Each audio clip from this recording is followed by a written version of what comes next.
오늘은 저는 이제 엔터프라이즈 LMA에 대한 이렇게 기업에서 쓰는 부분이죠. 앞에서 너무 좋은 주제 얘기했었는데 저는 약간 관점이 엔터프라이즈, 회사에 어떻게 쓸 것인가에 대한 말씀 드리려고 하고요. 그래서 이따 말씀했지만 저는 이제 AI 블록체인 융합도 말씀드릴 거예요. 왜냐면 말씀하셨던지 실제 기업에서조차도 지금은 무게중심이 기업에서 개인으로 데이터 주권 많이 나왔습니다. 혹시 마이 데이터 들어보셨죠?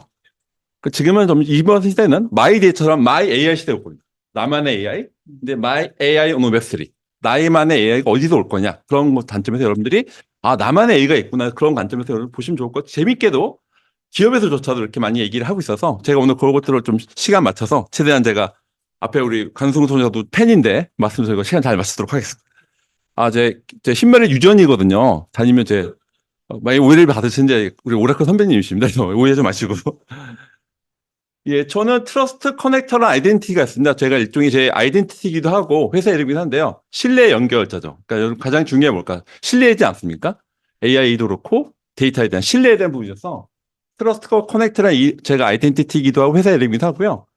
제가 전에 저도 IBM 오라클에 있었습니다. 그래서 먼저 엔터프라이즈 쪽에서 25년 정도 경험이 있는데 저는 스타트업 하트가 있어요. 스타트업을 도와주고 영어를 그래서 저를 그런 관점에서 여러분들이 편하게 연락 주시면 제가 친해지면 비트코인을 못 드려도 자료는 잘 드립니다.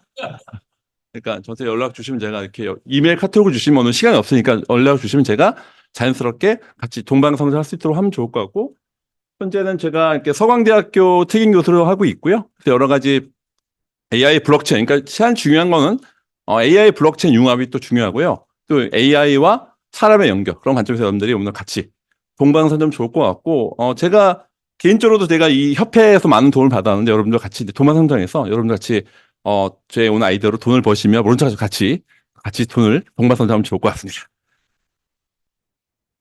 네. 그래서 제가 이제 5월 24일 날 그때 세미나 했었는데 저희가 말씀드렸듯이 약간 지금 트러스트 커넥터 이제 저희 감점에서 저희도 커뮤니티 영향을 받아서 커뮤니티의 힘을 받았거든요. 여러분들 같이 저도 이제 커뮤니티 활동을 하고 있는데 관련해서 같이 세미나도 있었고요. 여러분들 편하게 연락 주시면 저도 같이 또 초청 드리도록 하겠습니다. 요거는 좀 제가 좋아하는데 약간 용어 좀 어렵죠? 디자인 싱킹, 리스타트 에자일 부분인데 뭐냐면 중요한 부분은 혁신 부분이 지금은 개방적 혁신세입니다. 그러니까 혁신 자체가 지금은 나만 하는 게 아니라 다만 우리 회사 조직과 여러분 다른 조직과 얼마큼 연결과 융합을 잘하느냐 그 싸움입니다. 특히 협회가 이런 역할을 잘하고 있죠. 오픈 이노베이션이죠. 혁신을 같이 하는 거다. 오늘 이 협회 하는 이 세미나도 저도 그런 관점에서도 철학적으로 잘 맞서 생각하고요. 그래서 이런 디자인 싱킹, 리스타 외자의 부분이 중요한데 저만 얘기한 게 아니라 유명한 가트너라고 하는 시장 조사에서 이게 컴바인 디자인 싱킹, 리스타 에자일 부분이 있습니다. 고객에 얼마나 공감하고 아이디어를 정리하고 빌드 매저런에서 에자일. 아까 말씀하셨는데 에자일 부분이 지금은 사실은 개발자들만 에자일인 게 어쨌든 이 비즈니스, 개발, 운영 가치 이런 종합적인 부분이 좀 중요한 포인트가 되고 있습니다. 그래서 이거는 제가 이제 많이 쓰고 있는 건데 여기 보시면 저도 오늘 올 때 지하철 타고 버스 타고 왔는데 다 어떻게 될까요? 사람들 다 뭐 보고 있나요? 스마트폰 보고 있죠. 이제 뭐가 있어요? 열심히 기계들은 일을 하고 있어요. 머시안. 실제 이게 벌어지고 있는데 머시안 러닝 사람들 다 스마트폰 보고 있죠. 사실은 이게 남의 집 저희 집 얘기입니다. 저희가 딸들의 아들 하는군요. 그러니까 대학교 2학년 고3 고이가 있어요. 불쌍해 보이죠. 지세대 3명이 있는데 저희가 보면 저희 식사할 때 다 여러분들 대화를 하시나요? 다 스마트폰 보고 있죠. 다 뭐 이렇게 카카오톡 하고 있고 다 있는데 핵심이 있습니다. 제가 여기 막내 아이가 보이시나요? 네. 아이 거꾸로 하고 있죠. 제 아이를 보고 느낀 게 있어. 이 아이가 컸을 때 은행을 쓸 것이냐? 은행을 안 쓸 것 같아요. 왜냐면 혹시 배틀그라운드 들어보셨죠? 로블록스. 이 아이들은 게임이 아니에요. 거기서 살고 있어요.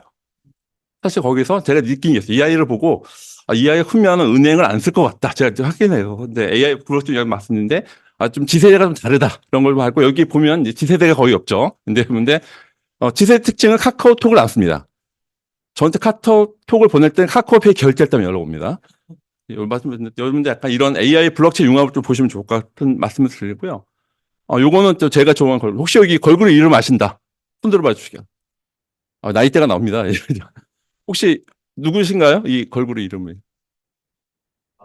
만만부입니다. 예. 뉴진스 최신에 또 이렇게 이제 보고 이제 나이대가 나옵니다. 핑클인가 시스타 하시면 되는데 여기 보면 이제 제가 마마무 찐팬인데 그러니까 제가 이제 말씀드린 이유는 문별 솔라 휘인화사도 물론 이제 제가 오늘은 이제 시간 없어서 이제 원래 퀴즈를 맞추면 제가 이제 뭐 선물을 드리는데 오늘 시간 없어서 이제 마치 너무 어렵게 생각하지 마시고 마치 문별 솔라 휘인화사 어우러지듯이 ABCD AI 블록체인 클라우드 데이터 융합한다는 게 중요한 포인트예요. 여러분들이 어떤 사물을 봤을 때 마마무처럼 문별 솔라 휘인화사처럼 ABCD AI 블록체인 클라우드 데이터 융합한다는 것들을 아직 보시면 좋거든요. 여러분들이 기업에서도 지금은 이런 AI 블록체인 융합하는 게 있고 BLTS 부분은 비즈니스, 로, 티클 소사이티 이런 부분이 있습니다. 그래서 중요한 부분은 뭐냐면 현재는 플랫폼이 아까 오늘 저희가 AI 플랫폼이잖아요. 근데 중요한 플랫폼 시대에서 어떻게 하고 있다?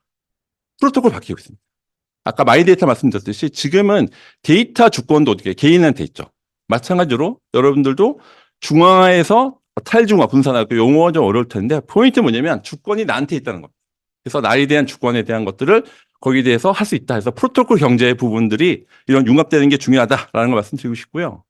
그래서 이거 보트에 보시면 아까 여기 보면 로보트가 보이죠. 좀 지나면 여러분들이 아마 아까 데이터 서비스 얘기를 잘 해주셨는데 강승우께서 지금은 여러분들이 기계 GPT-5가 나올 텐데 5가 만약 로봇에 들어가요. 어떤 일이 벌어요? 아는 세상에 로보트, 자율주행차, 키오스크. 근데 키오스크 여러분들 주문할 때 막 지금 어렵게 막 누르잖아요. 좀 지나면 이제 얘기를 할 겁니다. 짜장면 반, 짬뽕 반. 대열하면 이렇게 나오게 되는 시대가 거고 로보트가 나오고 이게 사실은 이 자율주행차도 마찬가지인데 이런 것들이 다 데이터와 서비스와 대화하는 시대가 됐습니다. 그런 관점에서 여러분들이 이런 종합적인 융합적인 접근하시면 좋을 것 같고요. 그래서 아까 말씀드린 ABCD, AI, 플러스 클라우드 데이터하고 이쪽은 디자인 싱킹, 그래서 제가 양손잡이인데 여러분들도 아까 중요한 말씀하셨어요. 인문학과 공학을 같이 보는 것들이 굉장히 중요한 포인트였어요. 여러분들 오늘 이 관점에서 오늘 아까 강선생님 어려운 얘기도 있었지만 그것들 좀 이해를 하셔야 되고 앞에 있었던 아까 앞에서 강사전들은 이런 인문학적 사고를 제가 이제 공감했는데 이런 같이 볼 필요가 있습니다. 잔의 은혜를 같이 봐서 여러분들이 그것들을 혁신적으로 이끌어 나갈 필요가 있다는 게 저도 강조를 드리고 싶고요. 그래서 제가 말씀드렸던 게 이런 AI 부분이 정말 주인공이죠. 하지만 AI만 갖고는 안 되고 사람과 블록체인처럼 AI가 혁신 영역이면 블록체인은 분배 영역이죠. 그러니까 AI 데이터가 주인공이지만 블록체인 통해서 같이 분배하는 게 이런 것들을 여러분들이 같이 볼 필요가 있다. 오늘 여러 가지 제가 뒤에 또 어떤 엔서브레이크 잘 말씀드렸는데 중요한 포인트는 뭐냐면 나만의 AI 시대일 텐데 그것들이 My AI on Map3가 될 것이다. 그리고 또 중요한 키포인트는 어떤 AI 에이전트 시대가 될 겁니다. 이제 좀 지나면 AI 에이전트가 됐을 때 AI 에이전트에 대한 것들이 어디서 될 수 있느냐? on Web3가 되는 것들에 제가 이제 그런 관점을 또 말씀드리고자 합니다. 그래서 이런 AI와 블록체인 융합에 대한 부분 말씀드리려고 하고요. 그래서 사실은 이게 좀 좋은데 이게 아까 전체적인 이게 회사에서 이걸 많이 보거든요. 아까 데이터가 중요한 데이터에 대한 부분이 있고 아까 데이터 센터에 대한 부분이 있고 여기 엔비디아, 퀄컴 그리고 뭐 시스템 인테그레이팅 아니면 인바이러먼트, 소프트웨어 아까 머신을 쭉 있는데요. 근데 재밌는 것들을 보면 회사들은 이걸 다 같이 봐야 됩니다. 회사들 관점에서 우리 회사가 어디 스피드에 있지 않은 것들에 대해서 보시면 좋고 여러분들이 재밌는 것들은 뭐냐면 제가 이제 에키노스라는 회사 잘 못 들어보셨을 거예요. 혹시 데이터 센터를 만드는데 지금 블랙웰이 엔비디아 새로 나온 거 들어보셨죠? 이게 블랙웰 자체가 지금은 블랙웰 한 렉당 얼마냐면 130kW를 쓰게 됩니다. 왜냐면 현재 데이터 센터 5kW 못 쓰거든요. 120kW 한 렉이 아마 이 수은 빌딩 정도면 블랙을 하나 딱 들어오면 이 셧다운 돼야 돼요. 정정이 될 겁니다. 그러니까 아니면 데이터 센터 바뀌게 되거든요. 그러니까 AI 데이터 바뀌어서 재밌는 건 에키녹스하고 엔비디아가 둘이 협약을 맺어서 앞으로 우리나라 아까 여기 뭐 삼성도 있고 LG도 있고 데이터 센터가 다 시져야 됩니다. 왜냐면 블랙웰이 한 렉당 130kW이기 때문에 기존 데이터 센터를 못 쓰게 되는 거죠. 어떻게 될까요? 엔비디아하고 SK 손을 잡고 이거 못 쓰지 우리한테 돈을 내 그렇게 될 겁니다. 그래서 저희가 이런 혁신적인 앞으로도 이제 삼성도 그렇고 그래서 NPU 얘기하는 이유가 뭐냐면 이런 많은 변화가 좀 있어요. 그래서 이런 생태계에서도 우리나라에서 어떻게 생태계를 할지 사실 우리나라 회사가 잘 안 보이죠. 하지만 제가 느끼는 거는 우리나라가 워낙 또 다이나믹한 관점에서 힘을 모아 주신다면 또 그런 것들은 확실할 수 있다라는 부분인데 이런 것들에서 약간 여러분들이 이런 전체적인 에코가 있다라고 하는 것들을 오늘 키포인트라 보여줄 수 있고요. 그래서 이것은 제가 얼마 전에 이제 델 세미나 갔다 온 여기 보시면 여기 하드웨어 부분이 있고요. 여기서 보시면 그때 소프트웨어에 대한 부분이 있는데 재밌는 거는 이 부분들에 대해서 아까 말씀하신 여러 가지 기술들이 연결과 융합이 돼 있다라고 하는 겁니다. 그래서 이걸 좀 더 약간 생태계를 제가 좀 더 이거는 여기 제가 출처 밝혔습니다. 여기 보시면 맨 윗단이 인프라스트럭처죠. 그래서 좀 이게 데이터 영역이 중요하고 컴퓨팅 해야 될 부분이 있고요. 그러니까 인프라스트럭처, 그러니까 반도체 부분이 있고 가운데는 개발 쪽 부분이죠. 그래서 개발에 아까 우리 방송에 얘기했던 약간 벡터 부분들이 여기 보였는데 이런 개발 쪽 부분 그리고 밑에 디플로이하는 것들 이런 이게 레이어가 나눠져 있어서 여러분들이 좀 참조를 하시면 좋을 것 같고요. 그래서 이거 좀 더 한글이 나오는 거죠. 이렇게 여러분들이 보시면 제가 이제 그런 거 아니에요. 주변에 기업들, 휴유 기업, 금융, 제조부터 이렇게 휴유 기업이 있고 앞에서 후반 기업들. 데이터가 제일 중요하거든요. 그러니까 여러분들만의 데이터를 갖고 있는 협회 내에서도 그 연합을 해서 같이 우리 데이터를 많이 쌓는 게 중요하거든요. 데이터에 대한 부분이 있고 AI 산업, 그래서 모델이라든지 아까 클라우드, ABCD, AI, 블록체인 클라우드 데이터에 대한 전체적인 것들 관망을 해야 되라고 이쪽에 이제 여러분들은 저희가 이제 관심 있는 수요 기업들인 재밌는 거는 요즘에 기업들 아까 여기 개인적으로 쓸 때는 재밌게 쓸 때만 회사 어떨까? 회사는 돈을 벌어야 되잖아요. 내가 썼을 때 투입이 나오지 않으면 돈을 안 씁니다. 그래서 재밌는 거는 요즘 AI 업체들이 사실은 그 많은 코스닥 업체들조차도 지금은 세일 매출이 적어요. 왜냐면 아까 기업에서는 돈을 낼 만큼 거기에 가치를 줘야 되는데 아직 못 주고 있긴 합니다만 이제 재밌는 거는 기업들은 정확하게 투입 대비 효과에 대한 부분, 우리 업무를 잘 아실 필요가 있어요. 그래서 여기서 여러분들이 난 업무를 잘 알고 있어. 업무를 잘 아는 분들하고 기술 아는 분들이 같이 연결과 융합이 될 필요가 있는데 아직은 기술 따로, 수요자 따로가 저희가 봤을 때 그런데 두 가지를 저희 협회에서도 그런 역할하면 좋을 것 같아요. 같이 우리가 아까 도메인도 잘 알고 있어. 그리고 기술도 잘 아까 강승수 선생님처럼 같이 연결과 융합되면 같이 돈을 벌 수가 있습니다. 왜냐하면 이 가치가 전달되면 더 확장이 될 수 있는데 아직은 우리나라 AI 시장은 제가 솔직히 말씀드리면 저도 더 발전될 수 있는 저도 가능성을 보지만 아직은 다 POC 단계죠. 테스팅만 하고 있습니다. 실제 돈을 벌려면 이런 것들이 다 종합적인 관점에서 보실 필요가 있다. 이런 걸 제가 강조를 드리고 싶고요. 역시 나오니까 좀 말이 빨라지네요. 혹시 제가 좀 35분 약속을 지켜야 돼서 네. 그래서 여기 이제 모델입니다. 사실은 여기 보시면 아까 클라우드에 대한 기업들이 여기서 클라우드 위에서 아까 해서 제가 ABCD, AI, 블록체인 그런 관점을 드리는 게 이 종합적으로 보실 거거든요. 클라우드 기업이 있고 이쪽에는 AI 수요 기업이 있고 모델 서비스 기업들 이런 전체적인 모델을 잘 보셔서 나는 어디 속해져 있는가와 같이 연합을 해서 중요한 부분들에 대해서는 이런 전체적인 비즈니스 모델에 대한 것들을 보셔서 아까 여러 가지 있었던 기업들이 어디에 속해져 있을지 약간 매핑하는 관계를 이제 보시면 좋을 것 같아요. 그래서 이거 좀 더 이렇게 생태계 구조를 나눴을 때 아까 이제 약간 이제 눈에 보이시죠? 이쪽이 하드웨어입니다. NPU, 아까 GPU 제 초등학교, 고등학교, 대학 같은 교회 친구가 엔비디아 본사 다니고 있습니다. 사실 그 친구 저희 아마 동문이 제일 돈을 많은 친구 거예요.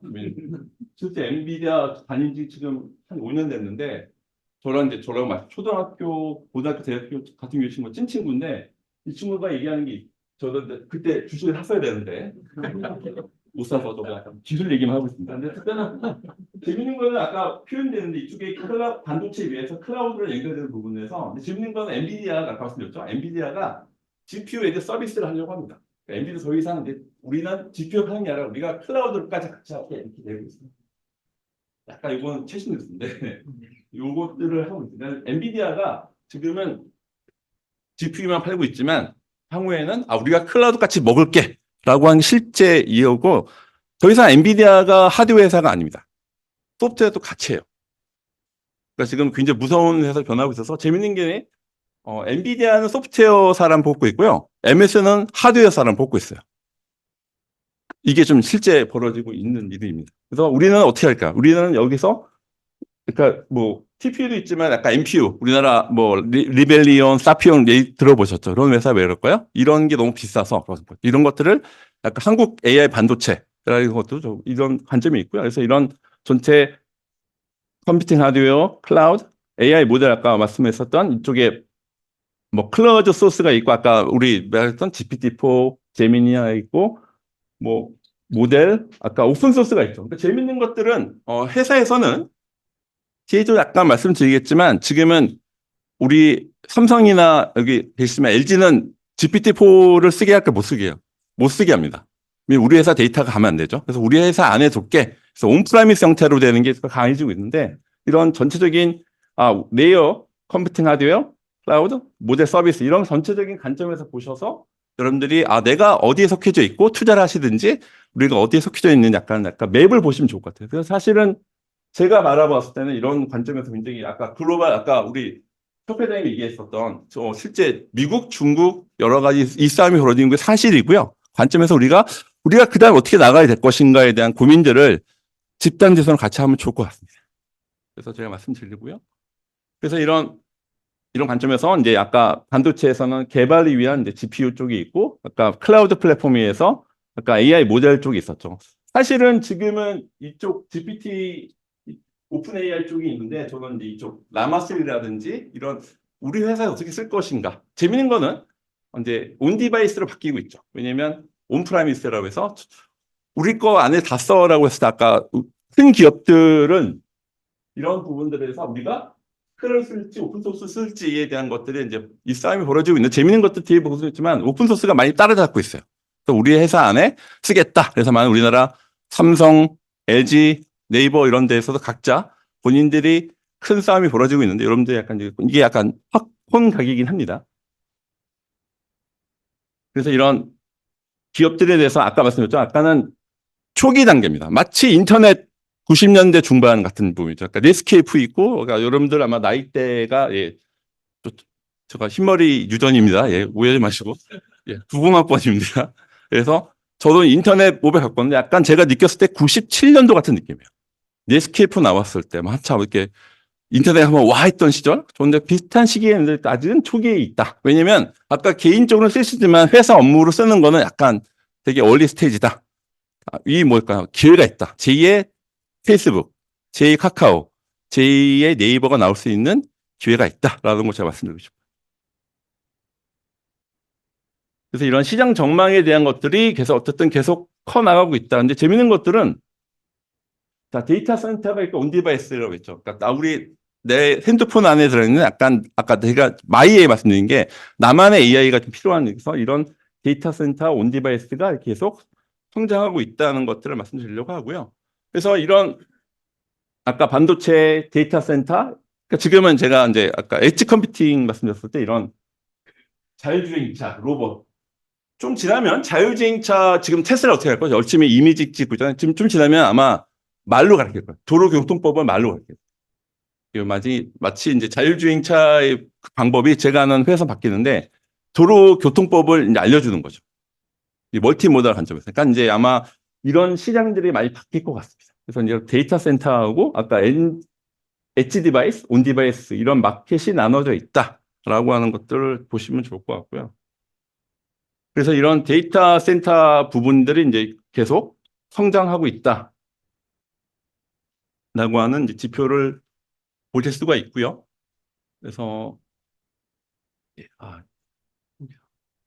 이런 것들 아까 말씀드렸지만 이거는 데이터 제가 이제 다른 그 지자체에서 잠깐 만들었던 건데 아까 여러분들이 아까 에키노믹스라는 회사를 좀 보셔야 돼요. 그러니까 에키노믹스하고 아까 엔비디아 합친다고 했죠. 약간 연합한다고 했죠. 그래서 여러분들이 아마 에키노믹스를 잘 보시면 에키노믹스하고 엔비디아가 힘을 합치고 있고 이제 여러 회사들이 있는데 이렇게 구글도 그렇고 약간 지금은 아까 잘 표현하셨는데 약간 지금은 120년 전 우리나라 그 상황과 비슷한 건 맞습니다. 우리가 어떻게 대응을 할 것이냐. 왜냐면 이제 블랙을 들어왔잖아요. 블랙을 우리나라 사도 우리나라 설치할 수가 없어요. 왜냐면 여기가 빌지 좀 오래됐잖아요. 블랙에 딱 들어온 사람이 다 샀다는 겁니다. 실제로. 네, 실제로 그렇게 됩니다. 아마 여기 위데이터 랩에서 블랙에 딱 들어온 순간에 이 필드 전체가 셧다운 되는 게 실제 이렇게 벌어지는 일이라서 이런 데이터 센터도 많이 바뀌고 있다라고 하는 것들을 이제 말씀드리려고 하고요. 그래서 이런 뭐 이제 제가 아까 AI 에이즈 파트너 아까 앞에서 얘기했던 강의 앉아서 재밌게 들었는데 이게 AI와 경쟁이 아니라 저는 파트너 관점이 맞는 것 같은데 이런 우리가 어떻게 할 거냐 그리고 주권에 대한 부분하고 아까 도메인 스페시픽한 이미 AGI는 끝났다고 봅니다. 일반적인 것들은 앞에 스테이지 자체로 봤을 땐 오픈 AI나 자본 싸움이 못 이길 것 같고 저는 아까 뾰족하게 엣지, 금융, 공공, 제조 이런 엣지 있는 영역을 누굴 가져가느냐 그 싸움은 남아있다. 그래서 도메인 스페시픽한 부분들에 대해서 우리나라에서도 그런 것들을 할 수 있다. 그래서 약간 그 특화 모델에 대한 것들을 좀 말씀드리려고 합니다. 그래서 이런 전체적인 노동시장도 변화가 있고요. 근데 이런 아까 제가 트러스트 말씀드렸잖아요. 이런 AI 믿을만 해야죠. 왜냐면 AI한테 인종차별적 데이터가 계속 들어가요. 어떻게 할까요, AI가? 인종차별적 결정을 내리겠죠. 그런 것처럼 데이터에 대한 것들에 대한 주권에 대한 부분들이 있어서 사실 이런 얘기들이 나오고 있어서 주권에 대한 부분. 그래서 네이버, 카카오, LG 이제 여기서 우리나라에서도 굉장히 사실은 진짜 저도 이제 이런 회사들은 협력을 하고 제가 자문도 일부 하고 있는데 저도 이렇게 글로벌 기업들하고 이렇게 각각 국내 기업도 하고 있는데 재밌는 거는 네이버조차 놀라고 있어요. 왜냐면 GPT-4가 너무 한국말을 잘해요. 랭귀지 배려가 많이 내려왔어요. 그러니까 사실은 우리나라 주도하는데 늦게 써보시겠지만 사실 생각보다 아까 우리 참 이렇게 네이버가 예상했던 것보다 훨씬 더 GPT-4가 성능이 좋아서 한국인가 랭귀지 배려는 사라졌다 보여집니다. 그래서 결국은 글로벌 엣지께 누가 잘하는 싸움이 이미 됐어. 이런 관점에서 좀 보시면 좋을 것 같고. 그래서 이런 이렇게 아까 말씀드린 도메인 스페시픽한 관점. 우리가 금융에 보험에 잘 쓰는 AI야. 공공에 아까 뭐 불날 때 잘하는 안전재난에 잘하는 이런 식으로 뭔가 도메인 뽀족한 그 부분만 남아 있다. 저도 이렇게 보여주고 있습니다. 그래서 이런 산업별에 대한 부분들이 있고요. 그래서 이런 개인적인 것들에 대해서는 제가 넘어가고 이렇게 국내 AI 동향도 제가 나중에 저한테 이렇게 카톡이나 이메일 주시면 제가 자료 드리도록 하겠습니다. 그건 나중에 보면 제가 시간 잘 지키려고 저도 여기 나오니까 말이 빨라지는군요, 진짜 여기 보니까. 원래 좀 차분하게 한 편인데. 그래서 이런 아까 AI 시장이 점점점 아까 머신러닝, 딥러닝, 제너레이터 AI에 대한 부분들이 나오는 부분이고요. 아까 말씀드렸던 모든 분야에 대해서 아까 멀티모달한데 텍스트 이미지에서 모든 분야에 대해서 넓어지고 있어서 여러분들이 지금 인터넷 모바일과 같이 똑같이 그것보다 훨씬 웨이브가 크다 생각보다. 그래서 이렇게 토요일에 이렇게 많은 분들이 모이신 것처럼 이렇게 이런 것들에 대해서 여러분들이 같이 배우시고 근데 동반 성장을 해야 된다 말씀을 드리고 싶고 이건 옵션이고 그래서 제가 원래는 아까 지금 GPT-5가 되면 이렇게 되고 이제 스몰 라지 랭귀지 모델 근데 뭐 포티트 말하면 해당하는데 아까 점점 어떻게 될까 온 디바이스로 가게 됩니다. 제가 유일하게 삼성전자가 스마트폰 만들고 있잖아요.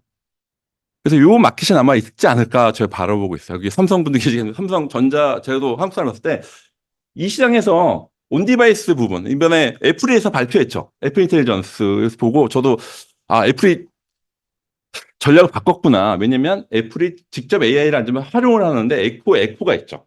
아이폰이라고 그런 것처럼 갤럭시라고는 에코가 있는데 아마 삼성도 이걸 고민할 것 같아요. 그러니까 온 디바이스 LMM에 대한 것들이 마켓이 있다라고 보여지는데 점점점 작아진다. 이런 것들에 대해서는 그나마 우리나라의 관점에서는 포인트가 있고요. 그러니까 이런 라마3 부분들에서 오픈소스가 점점점 이렇게 성능이 좋아지고 있어서 이것도 저희가 오픈소스를 잘 랩핑을 해서 우리들만의 도메인 스페시픽한 부분들에 대해서 마켓에 접근할 수 있다라고 보여주고 있습니다. 그래서 이런 MS도 이런 부분이 있고요. 그래서 아까 여러 가지 믹스처블 에스펙트가 많이 썼는데 지금은 믹스처블 에이전트를 씁니다. 에이전트를 여러 가지 묶여서 점점 이런 것들을 해오고 있고요. 그럼 여러 가지 활용들이 있고 AI하고 RPA가 연결되는데 제가 말씀드리고 싶은 부분들은 이 부분입니다. 아까 말씀드린 이거는 제 자료가 아니라 제가 기업 출처라 말씀 못 드렸는데 이게 뭐냐면 자 AI 에이전트 시대가 돼요. 1.0에서는 공개가 가능한 데이터가 되죠. 근데 2.0에서는 개인화된 데이터 기반이 되고 3.0 아까 멀티모달 있었죠. 여러 가지. 이게 뭐냐면 보험사, 증권사, 은행에 있는 부분들에 대해서 직원들이 사라지고 AI 에이전트가 직접 영업을 하게 되고 고객 같은 여러분들이 에이전트가 있다 없다 달라졌죠. 왜냐면 제가 만약에 회사에 있는데 여기 두 분하고 서령 선생님하고 제가 이제 같은 회사냐 경쟁자예요. 그러니까 너만의 에이전트가 있냐 없냐 달라져. 그리고 마치 변호사 에이전트, 판사 에이전트 이런 식으로 뭔가 에이전트 시대가 될 거라서 이런 에이전트 시대에서 나만의 에이전트가 있냐 없냐 이게 아마 재판이 될 수도 있고요. 연봉의 차이가 다 나오실 수 있습니다. 이런 관점에서 여러분들이 어떻게 에이전트를 잘 만들 수 있느냐 부분에서 여러분들이 중요한 포인트가 있고 그 관점에서 AI 데이터가 주인공이지만 어떻게 블록체인 위에서 온 웹3 그런 관점에서 제가 말씀드리려고 하는 포인트라고 해서 이거는 이제 그 보험 회사 CIO분님 하는 건데 저도 생각이 너무 똑같아서 제가 잘 채워왔습니다. 이런 AI 시대가 변한다 해서 제네레이터 AI의 끝판왕은 AI 에이전트예요. 오늘 여러분들이 많은 용어가 나오는데 AI 에이전트가 나오네? 이런 아까 인베디드 벡터DB도 마찬가지예요. 벡터DB 쓰는 것도 이런 에이전트 부분에서 개인 비서가 되고 여러 가지 태스크란 이런 것들이 에이전트를 잘 쓰냐 못 쓰냐가 여러분들의 아마 미래 세컨 라이프라든지 여러분들의 아마 재산이라든지 승진 그리고 재판 모든 영역에서 아마 영향이 클 겁니다. 그래서 여러분들이 오늘은 이런 AI 에이전트에 대한 것들에 대해서 좀 갖추면 좋다라고 말씀드리고요. 그래서 이런 아까 여러 가지 이제 이런 회사 관점에서 통합에 대한 부분들이 있는데 제가 시간이 그래서 스킵이 돼서 아까 말씀드렸던 준비를 많이 하긴 했는데 이건 아까 벡터DB 얘기 다 하셔서 이건 다 넘어가 될 것 같아요. 이거 제가 이렇게 저 자신을 위해서 이렇게 회사에서 준비하고 있는 걸 준비하긴 했는데 제가 이렇게 많은 회사들이 이렇게 회사 쓰고 있다라고 하는 것들이고 아까 벡터DB를 설명 잘 해주셔서 이런 것들이 RDBMS와 벡터 같이 봐야 되는 것들은 확실히 마켓이 있고요. 이렇게 이건 다 유사합니다. 그래서 제가 말씀드린 요 이제 이거는 이제 리버번스랑 경일 이균수 제가 이제 같이 연구를 하고 있는데 자, 그래서 AI 에이전트 경제가 있어요. 아까 이제 회사조차도 우리 회사가 바뀌고 있어. 어떻게 바뀌고 있냐? 현재는 웹2는 너무 붕황화돼 있죠. 오픈 AI만 돈을 벌고 있어요. 페이스북 돈을 벌고 있죠. 하지만 제가 말씀드리고 싶은 이렇게 기업에서조차도 이렇게 웹3로 나만의 AI. 그러니까 여러분의 마이 데이터, 마이 AI 시대가 됐는데 마이 AI 네트워크가 점점점 커지고 있다라고 하는 부분이고요. 그런 관점에서 어디서 블록체인 위에서 돌 수밖에 없다는 클라우드 위에서. 그러니까 여러분들이 마이 AI인데 온 웹3에 대한 부분들이 점점점 사실 우리나라는 아직은 굉장히 초기 영역이 현재 제가 말씀드린 AI 마이 AI가 될 거야. 근데 마이 AI 웹3 이런 것들을 재밌는 거는 기업에서조차 지금 관심을 많이 갖고 있어서 여러분들이 이런 관점을 가지면 같이 이게 왜냐하면 나만의 AI이기 때문에 같이 각자 데이터도 연합학습, 전이학습 통해서 같이 공동으로 확장될 수 있다라고 하는 약간 관점을 말씀드리려고 합니다. 그래서 이렇게 결론 말씀드리면 이경재 교수님 자료인데 이렇게 보시면 데이터가 중앙화돼 있죠. 이제까지 페이스북도 그렇고 카카오 네이버 같으면 데이터가 독점화돼 있습니다. 하지만 AI 에이전트에서는 이쪽에 유저 에이전트, 셀러 에이전트 중간에서 약간 매칭하는 부분에서는 탈독점이 됩니다.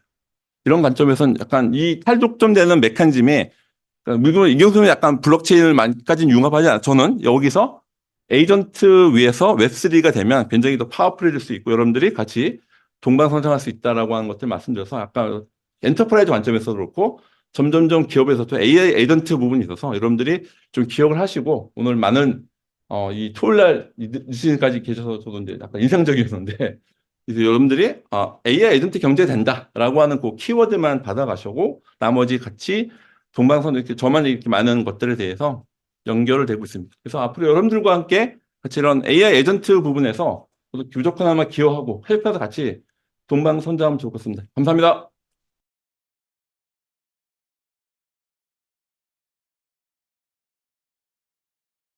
네, 반갑습니다. 오늘 뭐 강의를 들어보니까 제가 이방인 연구 같은 느낌이 들었습니다. 그러니까 지금 뭐 그래도 우리가 여러 가지 뭐 가장 같이 있으면 우리가 생명이지 않을까 생각됩니다. 저는 평생 안전보건을 하다가 은퇴하고 이제 로펌에 있습니다만은, 여기에 계신, 지금 제 개인적인 판단입니다.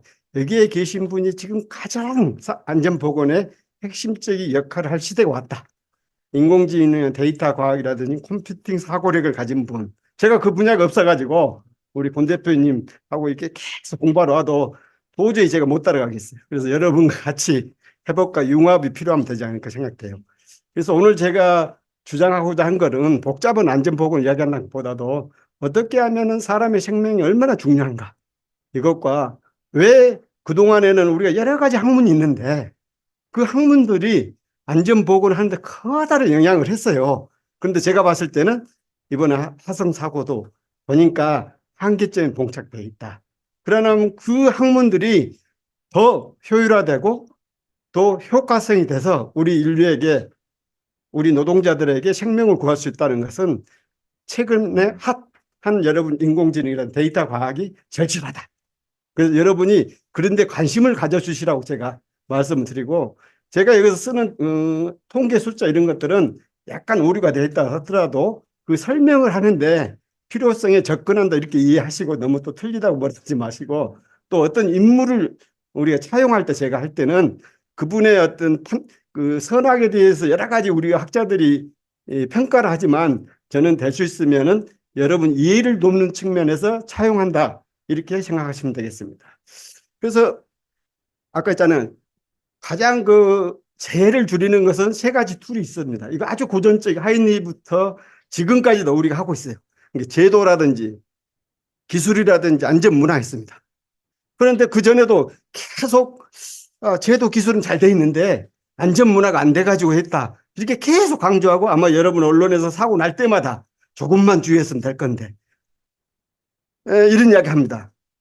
제가 이제 개인적인 판단으로 지금은 이제 인간이 할 수 있는 일은 없다. 이번에 화성 사고로 보면은 뭐 조사 보고서도 나오겠죠. 한 몇 달 되면은 제가 뭐 전문가는 아니에요 저는. 그런데 일단 현재까지 언론에 제가 보니까 45초. 그럼 45초라는 시간은 긴 시간도 되지만 과연 45초 동안에 완벽한 제도, 완벽한 기술, 우리가 안전한 의식을 가졌다고 해서 사고가 예방됐을까요? 전쟁터에 있잖아요. 그럼 45초 안에 우리에게 위험을 찾아서 예방 조치하도록 지시할 수 있는 것은 AI다. 저는 그렇게 판단해요. 그래서 과연 이 사고 보고서에 앞으로 개선하면 제도도 개선해야 된다. 기술도 뭐 해야 된다. 뭐 R&D 예산도 한다. 뭐 이렇게 나올 걸로 제가 추정을 해요. 과거의 제 경험식으로 보면. 과연 산업안전보건 분야에 AI 분야를 어떻게 할 것인가, 얼마나 나올 것인가, 내가 제일 궁금한 그거예요. 저는 그거 있다가 하면은 적어도 15초의 게임이 끝났어, 이번에. 그러면 15초 안에 우리가 할 수 있는 건 거의 없어요. 그러면은 아까 생성형 AI가 아까 강 박사님이나 여러분이 발표했잖아요. 100%는 아니더라도 80%라도 근접해서 지금 이때는 당신 주변의 소화기가 전혀 작동이 안 된 거다. 그러니까 그냥 36개 띄어라. 라고 또 외국이면은 지금 통역이 바로 되잖아요. 그럼 요즘 뭐요? 이어폰, 작업자한테 이어폰 하나씩 끼고 항시 일하도록 돼서 그 친구가 무슨 상황이 AI가 여러 가지 데이터. 아까 우리는 인간이 공부하는 것은 제한이 돼 있잖아요. 수많은 데이터를 이 친구는 알아가지고 알려줄 거 아닙니까? 믿지야 본인인가 한번 띄어서 5분간 대피하고 있으면 그 다음에 폭발하면 와, 이게 맞았네. 이렇게 합니다. 그런데 예방에 대해서는 하라기도 안 해. 돈이 안 되니까. 사고 나면 그때서 아이고 이거 몇십억 들었네 실질적으로 이렇게 하고 있는 거예요. 그래서 오늘 제가 강조하는 것은 적어도 기존의 학문을 제가 타부시한 게 아니라 그 학문이 한계를 다시 꽃피우려면 생성형 AI 기술을 가지고 여러분이 참여를 해야 된다. 그걸 내가 강조하고자 합니다. 그래서 제가 안전의 뿌리의 경영을 접목하라 이렇게 돼 있어요. 그래서 그 결론은 꽃을 피우는 것은 여러분이다. 저는 이제 법무법인 사람인 스마트에 근무하고 있습니다. 간단히 이렇게 했고, 그래서 저희 로펌이 미안합니다만 중대재해처벌법이 생겨가지고 시험말로 사법부 판단할 때 지금 한 15건 정도가 판결이 났어요. 그중에 2건, 1호와 6호를 저희 로펌이 한 거예요. 자랑한다는 게 아니라 대형 로펌이 한 게 아니고 우리가 조그만 전문적인 집단의 로펌이라 하더라도 거기에 대해서 경험이 있잖아요. 변론을 해봤기 때문에 우리 변호사들이 어떻게 하면 형사 리스크를 최소화시키는가. 이게 있잖아요. 그 답은 없어요. 누구나 판사가 법률에 의해서 양심에 따라 판결하기 때문에 그때그때 다른데, 그러니까 이런 판결을 우리한테 의뢰하기 전에 어떻게 하면 뭐냐면 리스크를 줄이려면 예방의 전문가가 참여해야 된다. 그 예방이라는 건 다양성 있다. 그래서 도메인 날리지는 저희 쪽이 많이 가지고 있는데 여러분이 전공인 AI, 데이터 기술 이런 거 우리는 몰라요. 그러니까 그런 측면을 하면 좋지 않을까 생각됩니다. 그래서 산업재 심각성 봅시다. 지금 말로만 얼마나 심각하냐. 사고성 사망 만인율이 있는데 OECD 국가 있잖아요. 꼴등이 2번째입니다. 제 기억으로 멕시코가 어디가 꼴등이. 그다음에 우리. 그다음에 22년 또 이거 정부가 공식적으로 통계낸 거죠.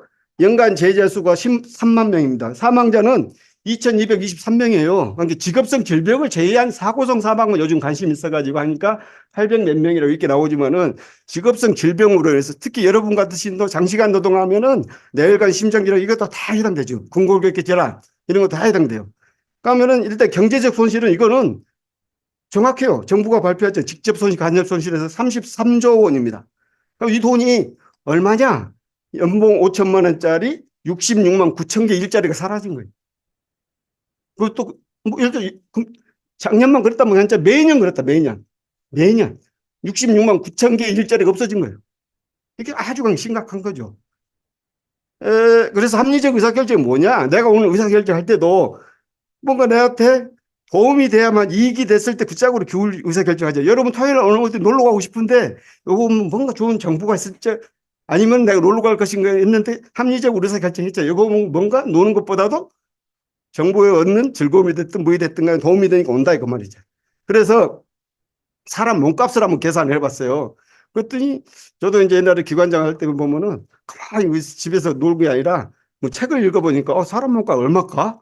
이게 돈으로 이야기해야만 이 경영주나 근로자가 움직일 것 같아서 했더니 우리나라에 딱 있더만 효녀 심청이가 최초로 사람 몸값은 매길 수는 없지만 공양리 300섬에 자기 육신을 팔았잖아요. 뭐 돈도 지금 한 공양리 300섬 그때 연봉 세경이니까 30년 근무한 수고는 똑같아요. 그러니까 300섬이니까 결국 한 지금도 6억 정도 되더라고. 제가 환산을 대충 해보면. 근데 우리 목숨값 6억보다 더 비싸죠. 그런데 이제 미국의 어느 의사 선생님이 제가 오래된 자료를 봤더니 사람을 자동차 부품처럼 사가지고 완성품 만들 얼마까? 그랬더니 540억이래. 있어요. 머리카락이 우리가 5천 개입니다. 10만 개. 하이먼 하시는 분들 5천원이니까 5억이죠? 임플란트 하나 하는데 300만 원이죠? 요즘 88만 원 뭐 이렇게 선전하던데 결국 좋은 데 가면 다 300만 원, 32개, 1억이 되죠? 허리 다치면 허리 하나 심은데 1,000만 원이죠? 정형외과 가면 1,000만 원이 내가 정한 거 아니잖아요. 이런 식으로 쭉 간이 안 좋으면은 중국의 이식 수술은 간 하나 이식하는데 3억입니다. 그래서 견적이 쫙 하니까 540억이죠. 그래서 지구상에 하나밖에 없는 우리 목숨이 540억보다 더 크잖아요. 그래도 적어도 540억이다. 그럼 내가 지금 요즘 오늘 일하는데 바닥에 물기나 기름기가 있다. 그 위험이야. 리스크를 제거할 비용이 100만 원이다 합시다. 그럼 100만 원을 내가 테이크할 것인가? 그냥 일할 것인가? 그러다가 미끄러져고 내진 땅으로 사망하면은 100만 원하고 540억을 교환한다는 건 합리적 의사결정 아니잖아요. 그것만 생각해도 아침에 일할 때 작업자가 그러면 좋다는 생각이. 그래서 위험을 감수할 것인가? 위험을 제거할 것인가? 이 의사결정은 뭘로? 내 몸값을 한번 생각해 보겠지. 그럼 지구상에서 가장 큰 열매가 뭐예요? 열매.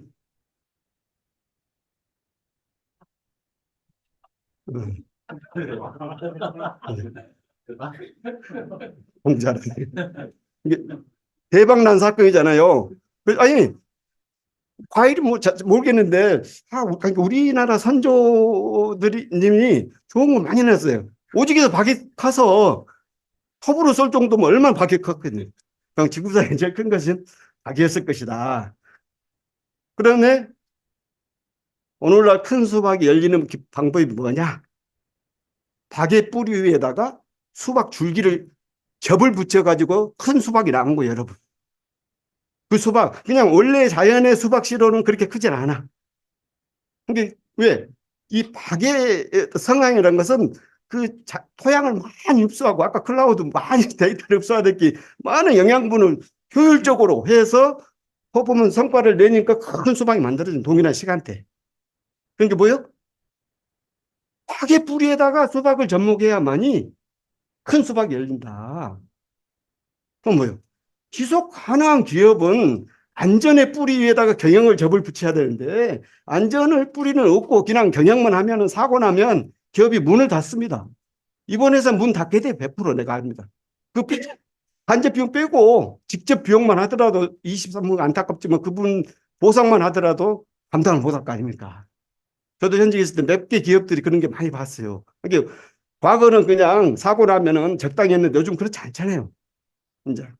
그래서 결국은 안전의 뿌리 위에 경영을 접을 붙여야 되는데 그놈의 안전의 뿌리를 튼튼하게 하려니까 내가 인공지능 데이터 과학 컴퓨팅 사고력을 가지지 못했기 때문에 여러분들이 거기다 그런 토양을 하게 되면 어마어마한 박처럼 큰 열매가 맺어지지 않을까 이렇게 생각이 됩니다. 그래서 안전 아까 기업에 미치는 영향 많이 나오잖아요. 이런 사례 많습니다. 뭐 여러 언론에서 이렇게 생각하고요. 그래서 제로 액시던트, 그러니까 사고가 한 건도 안 나게 하는 경영의 기법은 뭔가 그랬더니 내가 효율성과 창발성의 원천 기술. 그러니까 이게 인공지능을 활용하면 뭐가 좋냐는 게 그쪽 분야 전공하신 분 효율성, 창발성. 창발성은 진짜 잘 창작적인 그림 그리거나 글 쓰는 거 잘하잖아요. 그래서 여러분 거기서 비울 수 있다. 그러니까 생성의 AI에게 맡기면은 데이터 분석 예측을 해서 데이터 수집이라든 분석이 자동화되어 가지고 시그널을 줘버리면 사람 아무 생각 없이 그 하라는 대로 움직이면 되잖아요. 내가 머리를 쓰는 순간 시간을 낭비하잖아요. 아까 이제 45초니까 로스타임 전혀 안 돼. 나는 아무 인간은 작업자는 생각 안 하고 오로지 인공지능이 판단하는 데이터 값에 지시한 그대로 따르면은 적어도 목숨을 구하지 않을까 이렇게 생각되고 근데 자동화된 의사결정, 아까 자동화된 의사결정에 여러 가지 고민거리가 없잖아요. 신속한 대응 체계가 가동해서 사고 방지가 될 것이고 또 실시간 모니터링 경고를 해서 예측 모델링을 통한 사고 예방이 가능할 것이라 이런 이제 아이디어가 생각났어요. 여러분 여기 뭐 다들 머리가 좋으신데 저 영어를 잘 못 슬리퍼라는 뜻이 뭔지 압니까? 그 영어 단어 뜻은 여러 가지가 있잖아요. 보통 하나만 있는 게 아니라 개념이 영어 사전에 보면 있어 슬리퍼가 침묵, 철도 침묵 있죠. 그 다음에 잠을 자는 사람, 잠든 사람. 이게 잠을 자는 사람은 공부 시간에 잠든 사람은 데드, 돌아가셨다. 슬리퍼가 그 뜻이에요. 그런데 미국이나 영국은 산업화 시대에 어떻게 했어요? 우리나라가 조그만 나라는 아니잖아요. 큰 나라니까 유통수단을 빨리 하게 해서 철도를 만든 거잖아요. 그 철도 만들 때 나무로 침묵을 하잖아요. 그럼 어떻게 속도전을 했을 겁니까? 효율을 높이려고 밤잠 안 자고 노동자들이. 그래서 이 슬리퍼의 뜻에 침묵수만큼 이 철도를 만들면서 노동자가 사명했다는 뜻이에요. 그런 철학적인 이 갱신, 완전히 자기가 혁신을 해서 결국은 사고를 일어나서는 안 되겠다라는 측면에서 오샤 액트가 생기고 영국에서 HS가 생기고 그래가지고 70년대 그런 법들은 선진국이 돼가지고 그 법대로 그냥 무늬만 법이 아니라 법대로 실천을 해서 오늘날 OECD 국가에서 사망 만인율이 거의 탑3 안에가 들어있는 상태죠. 그 사람들은. 그럼 우리나라도 있어요. 여러분 경부고속도로 가보세요. 우리나라는 이제 산업화의 가장 뭐 키워드가 경부고속도로잖아요.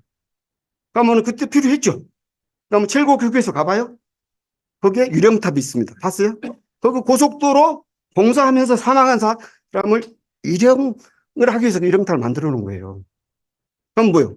아까 우리가 미국, 영국을 좋아하는 게 아니라 그분들은 처절히 반성했으면 두 번 다시 그런 일이 안 일어나는데 우리는 일어나면 그날만 추모하고 끝이야. 그게 문제다. 우리도 우리나라 사람이지만은 그런 처절한 반성이 없었다 하더라도 형식적이었다. 그런 뜻이. 그래서 우리는 그런 것을 처절히 깨우쳐서 조심조심 코리아라는 이런 이제 슬로건을 만들었어요. 이거 누가 만든지 알아요? 조심조심 코리아? 제가 만들었어요. 현직에 있을 때. 2008년입니다. 2009년에부터 이제 이게 썼는데 그때 부제로 위험을 보는 것이 안전의 시작이다. 근데 제가 만든 게 아니라 제가 기조실장도 해봐서 우리 정부 돈을 쓰잖아요. 돈 준 만큼 좋은 아이디어가 나와요. 근데 우리 내부에서 직원들한테 공모를 하게 되면 금상 30만 원, 30만 원짜리 아이디어밖에 안 나오잖아요. 그래서 저는 기조실장을 해봐가지고 돈을 4천만 원을 정부로부터 예산을 땄어요.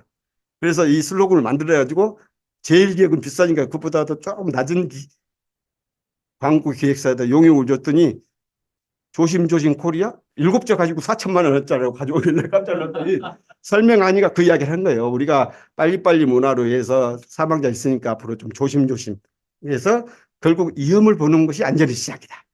그 위험을 보는 것은 인간이 위험을 본다는 것은 얼마나 아까 한계성 있잖아요. 내가 위험을 봐도 또 본들 암기를 얼마나 하겠어요. 그러면 뭐예요? 아까 인공지능이라는 데이터 과학은 우리가 상상할 수 없는 것과 예측을 해서 위험을 보고 있잖아요. 그게 아주 중요한 거예요. 그래서 작업전화 경영주에 10,000번의 위험을 관찰을 했을 때 한 번을 사고가 나는데 데이터 기반 AI는 수십만 개의 위험은 딥러닝 몇 초 만에 동일한 값을 내잖아요. 2초, 3초 안에. 아주 관계 여러분이 활동할 수 있는 좋은 무대가 지금 왔다. 안전보건 분야에. 그럼 위험을 본다는 건 어떻게 봐야 되냐? 대충 보면 안 돼요. 친할 진짜 여러분 친구 있죠, 친구. 친할 진짜가 어떻게 형성된지 알아요? 옛날에 이 시골에 보면 쌀인문을 만들 때 기둥이 뭐 나무로 돼 있죠. 그러면은 해가 리울리울한데도 딸이 안 와. 그러니까 아버지가 어디 올라 있어? 그 기둥에 올라와서 딱 언제 오나 이 딸이 쳐다보잖아요. 볼땐 짜잖아요. 쳐다보는데 대충 봅니까? 완전 시줄 날줄로 그냥 이게 개미가 움직이니까 다 관찰하잖아요. 위험도 그렇게 봐야 돼요. 그러니까 사람이 보려면 그렇게 안 되는데 인공지능은 분명히 그렇게 볼 것이다. 또 가능하다고 하잖아요. 여러분께서 아까. 충분하다. 건강 비법. 제가 의사는 아닙니다. 여러분 체온이 몇 도예요? 36.5도. 왜 36.5도예요? 이야, 네? 제가 이렇게 만든 거, 찾아낸 거예요. 만든 게요. 그런데 우리가 뭐요? 1년에 365일을 하잖아요. 366일도 있지만 365일이잖아요. 그것은 내가 만든 게 아니라 어떤 조물주가 만들어 놨잖아요. 신이. 거기다 점을 찍으니까 36.5도. 그러니까 365일 1시간 1분도 틀리지, 하루도 틀리지 않고 36.5도를 유지하라는 뜻이다. 나는 그렇게 해서 그래. 그 점을 내가 찍었다니까요. 콜럼버스가 달걀 접어댔지. 박수 한번 쳐야죠. 이럴 때. 다음은 뭐냐면 이게 이제 항상성을 유지해야 돼요. 그러니까 저는 집에 가면 항시 술을 먹고 어쩌거나 딱 온도 잽니다. 진짜요. 내가 변화를 알아야죠. 그러니까 뭐요? 안전보고는 과학적 데이터에 기본을 해야죠. 내가 느낌을 더욱더고 뭐 한 거 아니라 돼가지고 확정되면 잠을 자고 아니다가 빨리 물수거를 하든지 뭐 해야 될 거 아닙니까? 그래서 36.5도. 그러면 인간은 한 40도로 만들면 좋은데 못 만들잖아요. 여기서 온도가 높아지면 고열에 불나가지고 벌써 막 병원에 응급실 가야 되고 더 낮아지면 저체온증 죽잖아요. 또.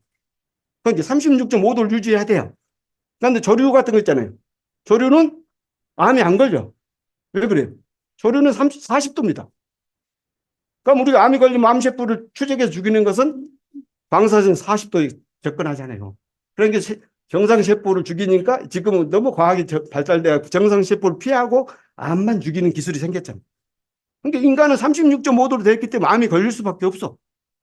그러나 암 걸리기 전까지는 예방이 가능한 거 있잖아요. 내 몸에 항시 36.5도를 살아있는 동안 항상성을 유지한다면 분명히 건강하다. 그런데 이 건강 영향을 하려면 어떻게 해야 돼요? 영차 의료가 1차, 2차, 3차는 있지만 영차 의료기가 나야 나. 내 행동 구지를 데이터적으로 분석을 해야 되면 일일이 에다 어떤 사람은 수첩에 써놓고 하지만 그 데이터 분석이 쉽지 않잖아요. 아까 이제 개인형 비서 AI를 만들면 그놈한테 이놈은 아저씨 오늘 뭐뭐 상태가 안 좋으니까 짜니까 뭐 하라. 오늘 만보를 못 걸었으니까 어떻게 하라. 이게 나오잖아요. 그런 식으로 이렇게 쭉 되지 않을까. 이건 개인별로도 노동자들에게 이런 것도 해줄 수 있지 않을까 생각되고. 여러분 18 알아요? 18이 나쁘게 말하면 18 여기 됐는데 그게 아니더라고. 18.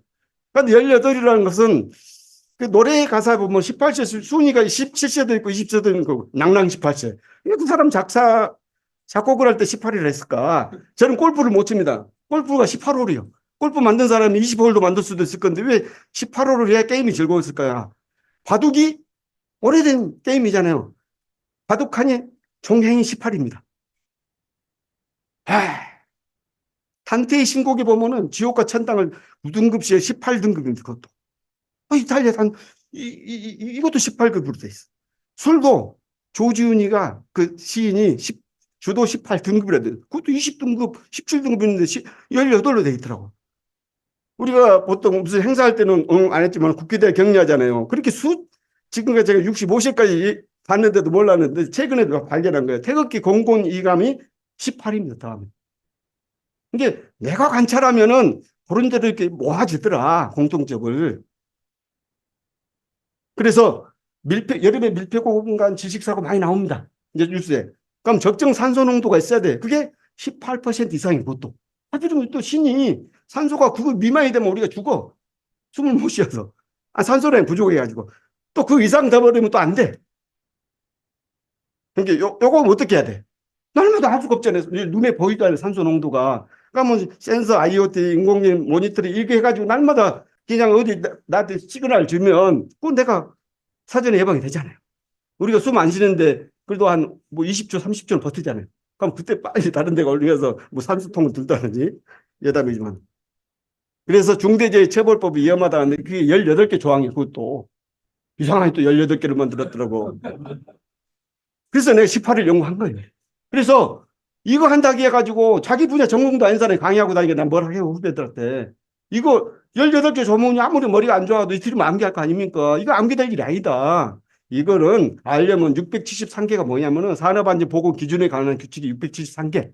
그 다음에 형법, 민법도 알아야죠. 각종 고시 코드 하려면 몇 수십만 데이터가 있는 거예요. 그럼 이것을 내가 암기할 수도 없고 어떤 사고 위험이 있다고 이거 책을 쳐다보다가 언제 사고 나버리는데 이건 누가? 인공지능 데이터 과학한테 맡기면 5초 안에 나한테 딱 솔루션 제공해 주세요. 내가 그 방법을 몰라가지고 여러분이 계속 호소하는 거예요. 참여합시다. 그래서 이런 거 쭉, 이런 거 이제 생각합니다. 이렇게 쭉 이런 것도 있어요. 이런 거 있는데. 수많은 안전보건 업무, 아까 그런 거 하려면 수많은 안전보건 업무를 하는데 이 전담 비서가 있으면 얼마나 좋아. 전담 비서가 없으니까 법에서 강제적으로 안전관리자 채용하라. 그럼 안전관리 채용하면은 뭐 한 5천만 원 정도 1인당 평균 뭐 더 많이 준 데도 있어요. 이제 요즘은 사고가 많이 나니까 이제 안전 기사 자격증 있는 사람들이 이제 인건비도 높아지고 그랬어요. 또 당연히 그래야죠. 안전하는 사람이. 그래서 여러분이 생성형 AI를 5천만 원짜리 만든다면은 그 안전 전문가 업무 질도 높아지고 그럼 그 사람이 1억 이상의 능력도 발휘하니까 실질적으로 사고 예방되는 기업이 뭐요? 완전한 지속 가능한 기업이 되지 않을까. 그렇게 디지털 세계에 함께하면 큰 열매가 이렇게 열려지지 않을까. 이제 발로 안 뛰어도 실시간으로 이제 그냥 집에서 앉아서도 다 전문가가 제시해 줄 수 있는 개념. 그래서 요즘은 융복합의 오늘날 시대니까 우물안 개구리 하면 안 돼. 아까 그 융합 복합이잖아요. 그래서 여산 진면목이라는 게 뭐냐? 이 소동파가 제30백의 시에 나와요. 이렇게 여산이 그렇게 아름다우고 큰데 거기서 사는 사람은 그게 아름다운지 몰라. 누가 감탄해요? 한국 사람이 여행 가가지고 얘기 아름다워 그거예요. 그러니까 우리 뭐요? 안전한 사람, 인공지능 한 사람 있으면은 이게 중요한지 몰라. 둘이 합쳐야만이 그렇게 나온다는 거예요. 그래서 탈정 등산 내가 2018년에 있었는데 혼자 심심해가지고 이렇게 우물 아래에서 벗어나와서 산꼭대기 올라서 봐라. 그래서 안전학부 지시는 데이터 과학에 기반해 송광정철이 뭐 나쁜 짓도 했지만은 하루 술을 좋아하니까 선조가 잔 조그마한 것을 하루에 한 잔만 먹어라. 왜 너 써먹을 인재다 했어. 그래서 한 잔을 주니까 뭐예요? 안 되잖아요. 자기 너무 적으니까. 그래서 노셰를 사발로 만들려고 하루 한 잔 먹고 또 오니까 술이 채 있는 거예요. 그러니까 한 잔. 그러니까 이게 업무 지시를 잘못한 거예요. 너는 하루에 50cc만 먹어라 이렇게. 그러니까 한 잔이라는 거다 50cc 다르잖아요. 아니, 소장님 아까 그 탈정 뭐 고사니까 그 등산. 예? 치우시니까 탈정 고사니까 등산. 지금 거 아니라 그거 이제 노노책에 나올 거예요. 네. 그러니까 이형 커뮤니케이션 뭐냐면은 하여튼 그 소통이 달려야 되는데 시간이 없어서 제가 그러니까 넘어짐 조심이라고 이렇게 써놨잖아요. 안 쓴 것보다 낫지만 이건 행동자가 생각을 해야 되잖아요. 그런 게 아니라 물기나 기름기를 제거하라는 뜻이에요. 공부는 공부하면 이렇게 써놔야지. 이런 것까지 디테일하게 하려면 데이터 기반으로 해야죠. 근데 행위자를 보호하는 것은 정의가 아니라 증거입니다. 증거 수집하려고 이제 마이클 패러디 이런 얘기가 나오는데, 근데 기억은 기록을 이길 수 없다. 증거 능력은 기억이 아니라 기록이다. 그럼 그 기록을 다 하려면 얼마나 많아? 아까 데이터 기반에 의한 생성에 의하면 수십만 개의 아이템을 지천을해서 여러분 개발할 수 있는 기회가 될 것이다. 그래서 안전을 공짜로 얻고자 하는 생각에서 벗어나야 된다. 지금도 안전을 공짜로 얻고자 합니다, 솔직히. 그게 문제입니다.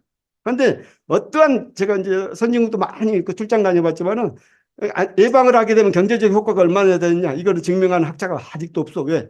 그거 하면 돈이 안 되게 연구도 안 하고 경영학자들도 경제학자들도 누가 또 용역도 안 줘.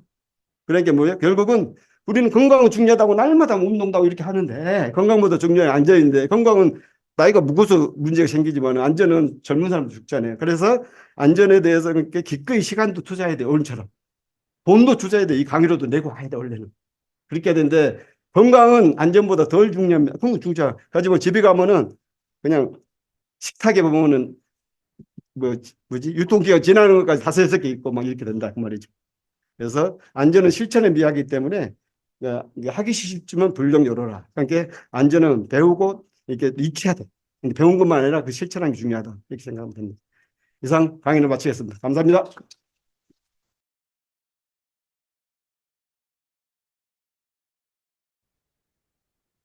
제2의 한국인공지능 데이터과학협회 채찌피 생성형 AI 컨퍼런스에 초대해 주셔서 대단히 감사합니다. 저는 기르기스 국립대학교의 수학 및 컴퓨터과학과에서 데이터 사이언스하고 인공지능을 가르치고 있는 최영상입니다. 반갑습니다. 제가 오늘 말씀드릴 것은 데이터 사이언스 수업에서 어떻게 이제 LLM을 사용했느냐, 뭐, 그에 대한 얘기들입니다. 그래서 데이터 사이언스 학문 정의, 그 다음에 이제 데이터 사이언스 학문을 지원할 수 있는 LLM의 기능이 뭔지. 그래서 여기서 LLM을 통칭한 거는 제가 챗GPT만 사용한 게 아니고, 코필롯, 그 다음에 제미나이, 그 다음 최근에는 이제 클라우드 3.5 소넷도 한번 써봤기 때문에 통칭으로 LLM이라고 썼습니다. 두 번째로는 이제 수업에서 뭐 어떤 기능을 사용했는지 그에 대해서 나열을 했습니다. 첫 번째로는 이제 이론 검색. 두 번째는 어떤 특정한 분야에 대해서 분석을 해달라라고 했던 거.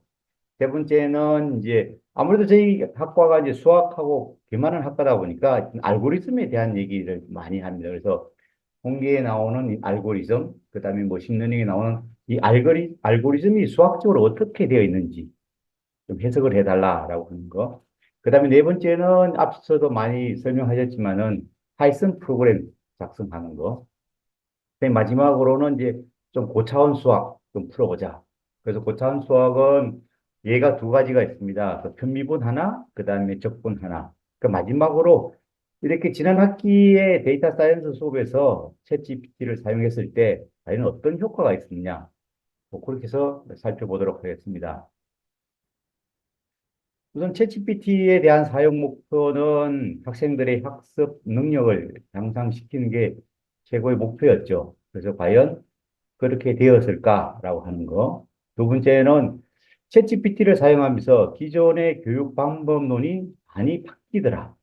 그래서 이제 제가 뭐 교육학 전문가는 아니지만은 일단 이론적으로 봤을 때 바뀌는 부분들이 있어서 이런 것들이 향후에 다른 교수분들이나 선생님들께서 챗GPT를 사용해서 수업을 하신다 그러면 이런 것들을 감안해서 하셔야 될 것 같다라고 하는 겁니다. 그러면 이제 비디오를 하나 보시겠습니다. 소리가 들리나요? 소리가 들리나요? 이 사람들 한국어 대본 안녕하세요 여러분. 오늘은 정말 흥미로운 주제를 다뤄볼게요. 바로 대규모 언어 모델, 영어로는 LLM이라고 불리는 기술을 활용해서 학습 능력을 향상시키는 방법이랍니다.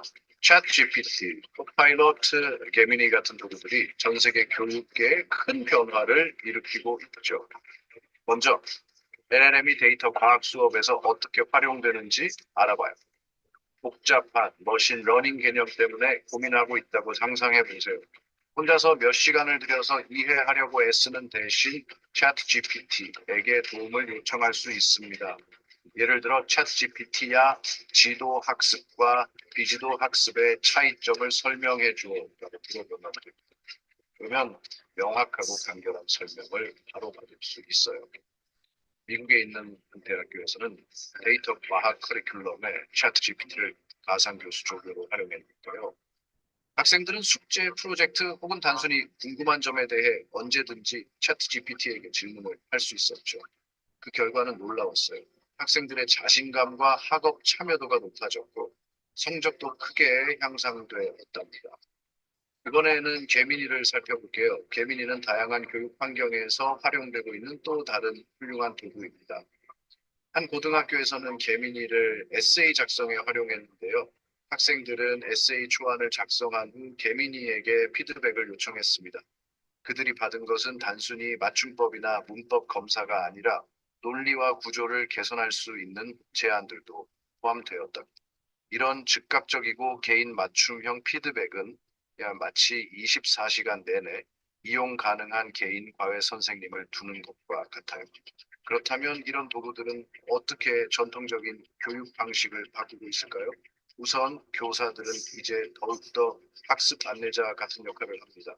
모든 시간을 강의에 할애하는 대신 학생들을 안내하고 보다 개인화된 지원을 제공할 수 있게 되었죠. 이를 통해 교실에서 더욱 상호작용적이고 실습 위주의 활동을 할 시간이 생겨 학습이 더욱 흥미롭고 효과적으로 변하고 있습니다. 게다가 이는 더욱 자기 주도적인 학습 형태를 장려합니다. 학생들은 자신의 속도에 맞춰 주제를 탐구하고 관심 있는 분야에 더 깊이 파고들 수 있죠. 이는 호기심과 배움에 대한 열정을 키워줍니다. 바로 이것이 교육이 추구해야 하는 방향이죠. 하지만 이 모든 장점과 함께 LLM은 전통적인 교육 방식을 대체하는 것이 아니라 보완해야 한다는 점을 기억해야 합니다. 교사의 인간적인 접촉, 안내, 그리고 정서적 지원은 대체할 수 없는 가치를 지닙니다. LLM을 학습 도구 키트에 포함된 강력한 도구로 생각하면서 복잡한 과목을 더 잘, 더 빠르게 이해하는 데 도움을 받으세요. 자, 학업 실력을 한 단계 끌어올리고 싶은 학생이라면 꼭 챗 GPT나 개민이를 사용해 보세요. 다양하게 실험하고 질문을 던져보면서 이 놀라운 도구들이 어떻게 여러분의 학습을 돕는지 확인해 보세요. 오늘은 여기까지입니다. 이 영상이 도움이 되었다면 좋아요, 구독, 알림 설정 버튼을 눌러서 학습 능력 향상을 위한 더 많은 팁과 트릭을 받아보세요. 다음 시간에 또 만나요. 또 제가 여기서 하나 질문 드리겠습니다. 이 비디오 내용에 어느 정도 동의를 하십니까? 서울에 계신 분들?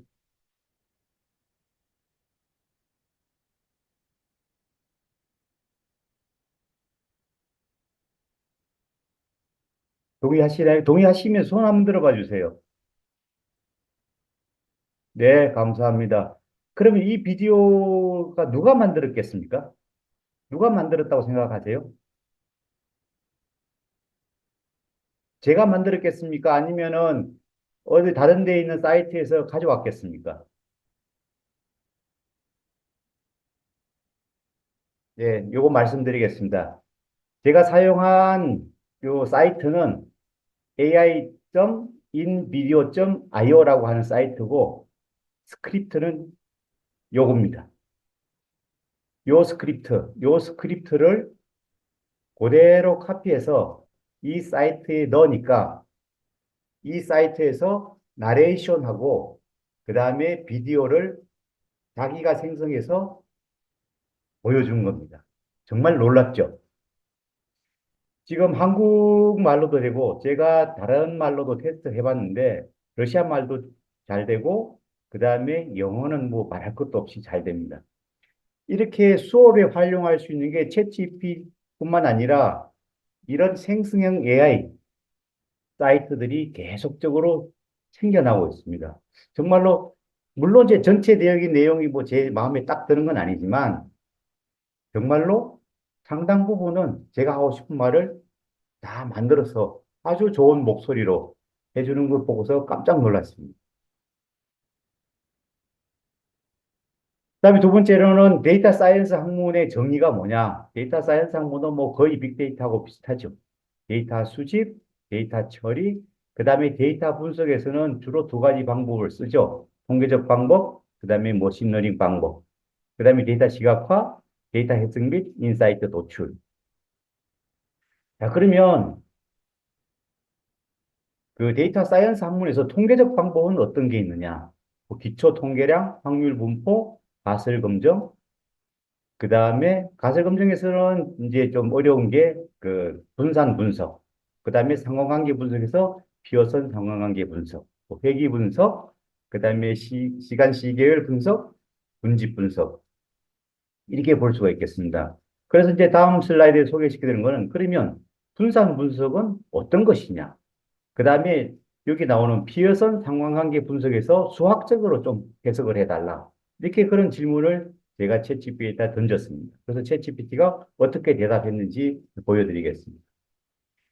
그 다음에 이제 그 데이터 학문에서 이제 뭐 러신머닝의 기법 다 아시다시피 이제 지도 학습, 뭐 비지도 학습, 그 다음에 준지도 강화 학습인데 요 비지도 학습에서 차원 축소 부분에서 TSN이 요 기법에 대해서 수학적으로 분석해달라 라고 했을 때 챗GPT가 어떻게 대답했는지도 보여드리겠습니다. 그래서 요거는 뭐 일반적인 학문을 소개시켜 드린 거고요. 그 다음에 이제 본격적으로 했던 거 조금 전에 설명드린 이론 검색, 분산 분석에 대해서 알려주세요 하니까 챗GPT가 대답한 건 분산 분석은 여러 그룹 간의 평균 차이를 평가하는 통계적 방법으로 분산 분석과 분산 분석 과정은 다음과 같이 이루어진다. 이 보면은 가설 설정, 뭐 분산 분해, 자유도 계산, 평균 제곱 계산, 통계량 계산, 유의 수준 결정, F 분포에서 인계값 확인, 결론 도출 이렇게 쫙 보여줍니다. 그래서 좀 더 알고 싶다. 그럼 자유도 계산에 대해서 좀 더 알고 싶다. 그러면 어떤 어떤 LM에 물어봐도 잘 대답을 해줍니다. 그래서 이게 전에 지난번에 그 챗GPT 어떻게 활용할 것인지에 대해서 이제 그 정말 잘 하시는 강사분이 설명을 하겠죠. 질문에 오픈된 질문을 계속 하면은 챗GPT가 꼬리를 물고 계속적으로 아주 상세하게 대답을 해 주고 있습니다. 그래서 이런 검색에서 분산 분석에서 F 검정에 대해서 알려주세요. 그러니까 F 검정은 데이터 과학 및 통계학에서 두 개 이상의 그룹 간의 분사를 비교하기 위해 사용되는 검정 기법이다. 그래서 분산 분석은 이렇게 한다. 그 다음에 이제 분산 분석에서 P값 계산하는 거 좀 알려주세요. 하니까 분산 분석에서 P값은 각 집단의 평균 차이를 통계적으로 유의한지를 결정하는 데 사용된다. 그리고 그래서 통계량 계산은 다음과 같이 계산한다. 첫 번째, 두 번째, 집단 가무 제곱합, 집단 내부의 제곱합. 그 다음에 P값 계산은 이렇게 계산한다. 이미 이 LLM, 유명한 LLM들은 이런 데이터를 잘 많이 가지고 있어서 정말로 빠른 시간 내에 효율적으로 대답해 주는 것을 확인했습니다. 두 번째 사용했던 거는 특정 부분에 대해서 분석을 해달라라고 하는 겁니다. 여기 보시면 좀 어렵게 보이죠. 이게 이제 수학에서 말하는 편미분인데 이 편미분을 가지고 분석을 해서 프로그램 짜달라고 하니까 이렇게 프로그램을 짜줬습니다. 이렇게. 짜주고 실행한 결과가 요겁니다. 이게. 요 그림 참 그 3차원 그래프 예쁘게 그렸죠. 근데 이제 프로그램상에서 보면은 이게 좀 어려워 보이죠. 그래서 포문이 3개 나오고 안에 뭐 데이터 값들, 이게 분문 미분에 대한 것들이 나오는데 그럼 이게 뭐냐? 궁금하지 않습니까? 그래서 요것만 딱 카피해서 또 챗GPT한테 물어봅니다. 자, 다음 파이썬 프로그램은 어떤 기능입니까? 상세히 설명해 주세요. 하니까 챗GPT가 대답을 해줍니다. 첫 번째 포문은 시간 스텝에 대한 루프로 NT는 시간 스텝의 총 개수. 그 다음에 두 번째 포문은 X, Y 격자점에 대한 루프로 NX는 X 방향의 격자점의 총 개수. 세 번째 포문은 Y 방향 격자점에 대한 루프로 NY는 Y 방향 격자점의 총 개수. 그래서 마지막에 나오는 거는 모든 격자점에 대한 업데이트가 완료된 후 your new bay를 you bay에 복사하여 다음 시간 스텝에 사용될 준비를 한다. 그래서 이 특정 부분에 대해서 분석을 해달라고 해도 이 LM에는 딱 분석을 해줍니다. 과거에 가리키던 것보다는 훨씬, 제가 가리켜 보니까 훨씬 편리합니다. 편리하고, 뭐 저라고 해서 다 아는 게 아니지 않습니까? 그래서 저도 모르는 것도 물어봅니다. 물어보면 챗GPT가 가르쳐 주면 그걸 가지고 또 교재로 쓰기도 하고요. 정말로 훌륭했습니다. 이제 두 번째 분석에서는 실제로 저 프로그램 간의 분석입니다. 이 왼쪽에 있는 프로그램이 파이썬 데이터 사이언스 핸드북에 나오는 그 프로그램이죠. 이제 특징 추출, 포그의 특징 추출하는 프로그램이고, 요거는 챗GPT에 대해서 프로그램을 짜달라고 한 겁니다. 결론은 똑같습니다. 결론은 똑같은데 중간에 과정이 좀 다르죠. 그래서 물론 이제 짧으니까 뭐 많이 다를 건 없습니다만은 아마 긴 프로그램 같은 경우는 굉장히 다를 수가 있을 겁니다.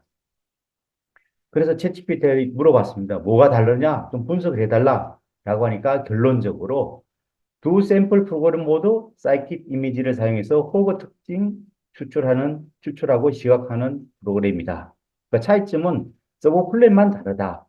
그래서 특정한 부분에서 분석을 해달라라고 해도 되고 두 프로그램 간에 비교를 해달라고 해도 챗GPT는 비교를 해줬습니다.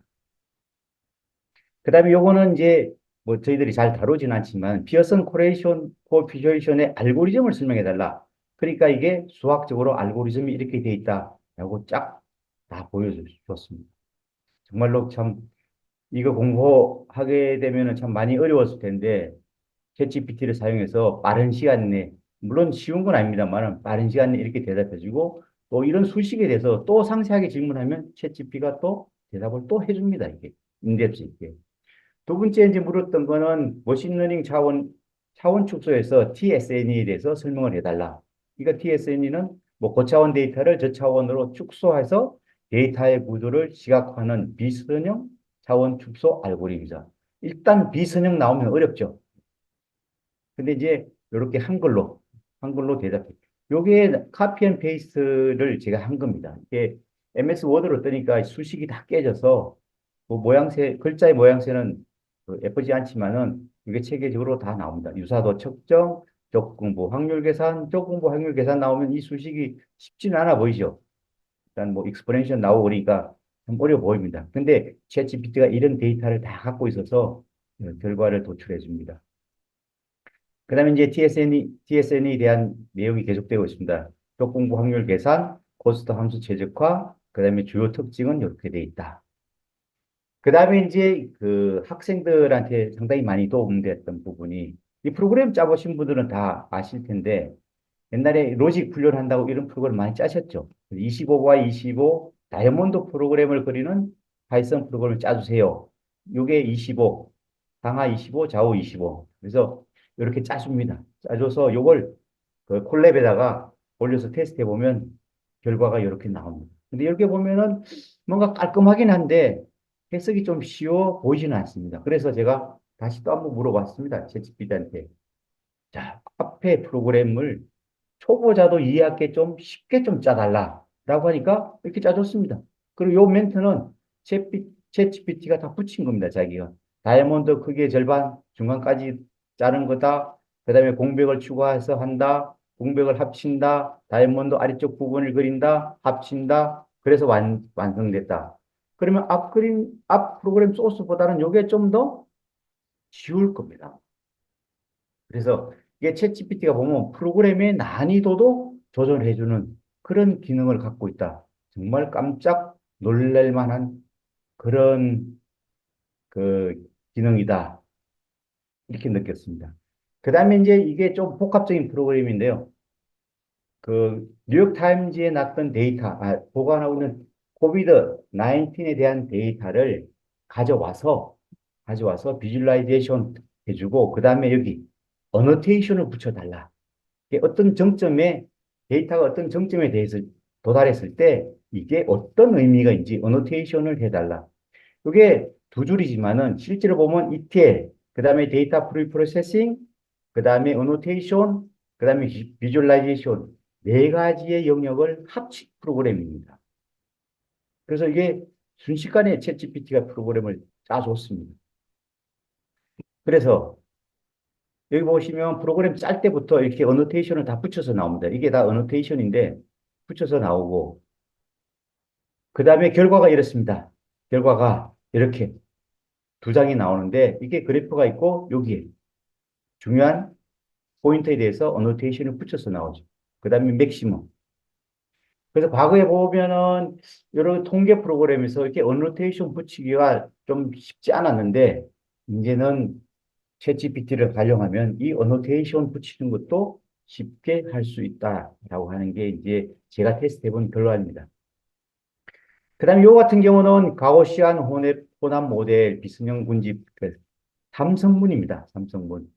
책에 보면 파이썬 데이터 사이언스 핸드북에 소개되어 있는 거 보면은 요 성분 2개까지는 소개되어 있습니다.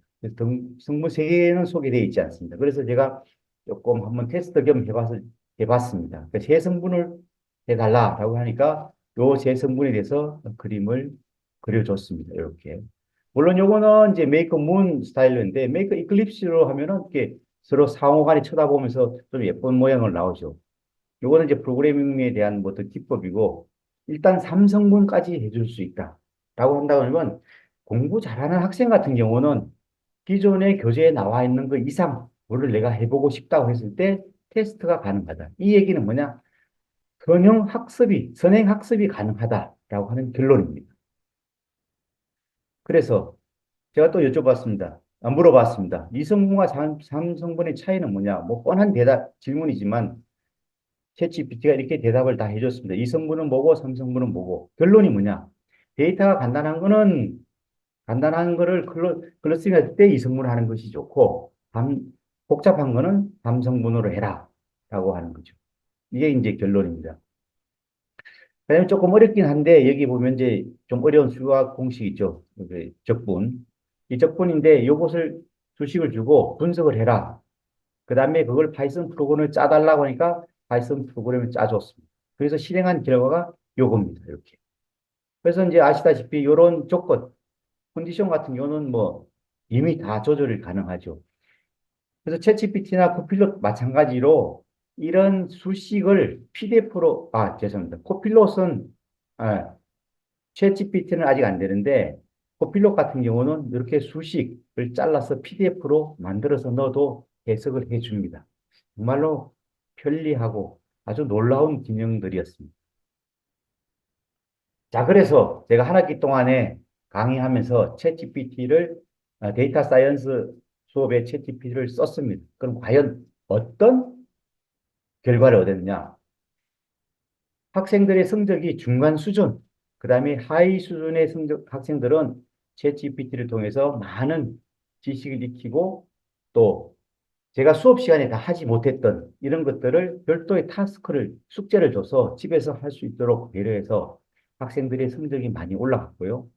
그 다음에 탑 레벨에 있는 학생들한테는 교재에 있는 것 이외 거를 테스트해봐라 했을 때 충분히 테스트가 가능했습니다. 그래서 전반적으로 어떤 챗GPT를 사용하지 않았을 때보다는 성적이 향상됐던 것은 사실입니다. 그러나 이제 문제가 하나 생겼습니다.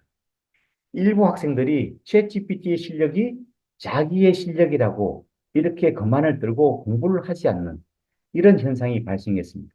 그래서 이런 현상이 발생하는 것은 어쨌든 교수가 면밀히 관찰해서 지도를 해야 되겠죠. 그래서 두 번째는 요거는 이제 교수들에 대한 사항들입니다. 기존의 교육 방법에서 변화를 줘야 된다. 이제는 직접 교수법, 그러니까 학교에서 강의하는 직접 교수법도 있지만 학생들 스스로 하는 간접 교수법이 많이 늘어났다. 그래서 직접 교수법과 간접 교수법을 어떻게 적절히 믹스해서 잘 지도할 거냐라고 하는 거고, 그 다음에 이제 평가도 중간중간에 퀴즈를 내면 학생들이 스스로 알아서 평가를 합니다. 다시 말씀드려서 자기 평가의 시간이 많이 늘었다는 거죠. 프로그램이라 하는 것이 뭐 틀리거나 맞거나 2개 중에 하나죠. 그래서 프로그램을 짜라고 했을 때 틀리면 바로 거기서 아니다라고 하기 때문에 학생들 스스로가 내가 프로그램 뭔가 미스가 있었다. 그래서 이제 프로그램을 고치게 되죠. 이게 좀 다른 말씀입니다. 프로그램 보실 때, 그 콜랩을 보시면은 에러가 났을 때 에러를 수정할 수 있는 기능이 있습니다. 그 기능이 제미나이 AI입니다. 그래서 보면 이제 프로그램 잘 짜는 학생은 스스로 고칠 수도 있고 제미나이 도움을 얻어서 고칠 수가 있습니다. 그래서 스스로 프로그램을 수정할 수 있는 그런 것도 할 수 있습니다.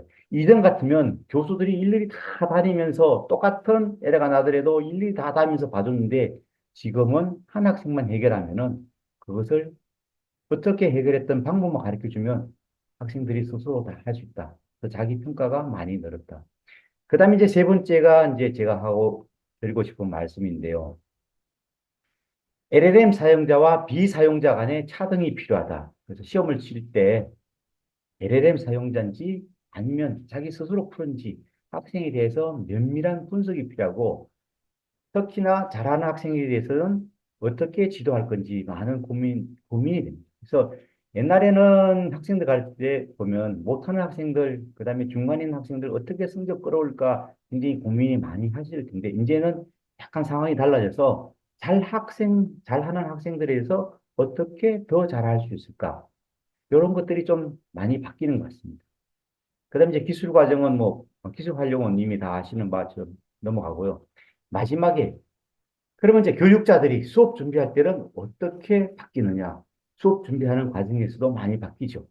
옛날에는 이제 주교재, 부교재 선정해서 적절하게 섞어서 주교재 위주로 하되 모자란 건 부교재를 보고서 많이 수업 교재를 만드는데 지금은 사실은 부교재가 그렇게 필요하지 않은 상황으로 저는 판단했습니다. 그래서 이건 왜냐?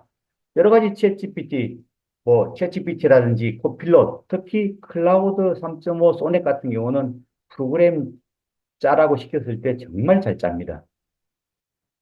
그 다음에 이제 에러 났을 때는 또 제미나이 동원해서 이제 수정하면 되고요. 그래서 수업하는 과정도 많이 바뀌고 수업을 준비하는 양도 옛날보다는 많이 늘었다고 봐집니다. 따라서 수업에 하는 내용들이 상당히 많아졌습니다. 같은 1시간 반을, 저희들은 이제 1시간 반씩 수업을 하는데, 1시간 반을 수업하더라도, 과거 방식대로 가르치는 교수들하고, 제가 가르쳤던 방식의 그 교수법의 수업의 내용의 차이가 엄청나게 많았다는 것을 이번 그 한 학기 동안에 하면서 많이 느꼈고요. 제가 했던 과정, 이런 거에 대해서는 저희 학교뿐만 아니라 다른 쪽에서도 제가 좀 공유를 했습니다. 그래서 다른 교수님도 많이 그 동의를 얻었고요. 아마 이제 지금 제가 챗GPT 특강을 5차례 했는데 다 학교 강사들 아니면 교수들 대상으로 했습니다. 그래서 그분들도 이런 기능까지 있는지를 몰랐는데 제가 강의를 하면서 그분들도 이제는 수업 시간에 챗GPT를 활용해야 되겠다라고 하는 것을 많은 공감대를 얻었습니다. 다음 마지막으로 레퍼런스는 생략하도록 하겠습니다. 이상으로 저희가 준비한 자료에 대한 설명을 마치도록 하겠습니다. 들어주셔서 대단히 감사합니다.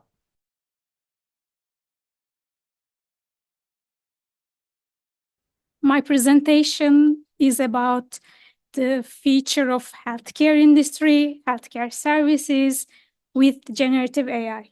I briefly introduce the impact of generative AI in the health and healthcare services.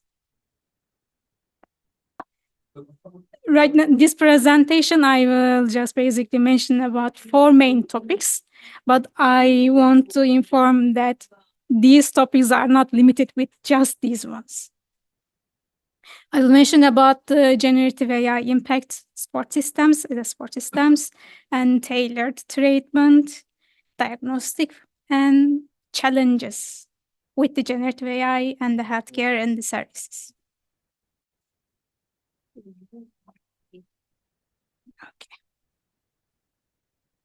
As many or other fields, generative AI has a huge impact in the health industry.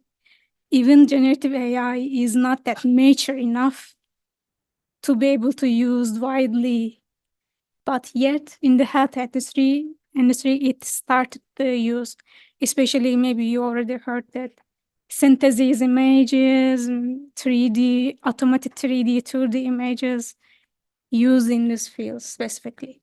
Also, right now, the big impact industries like Bayer and other pharmaceutical companies start to use as AI chatbot services, generative AI.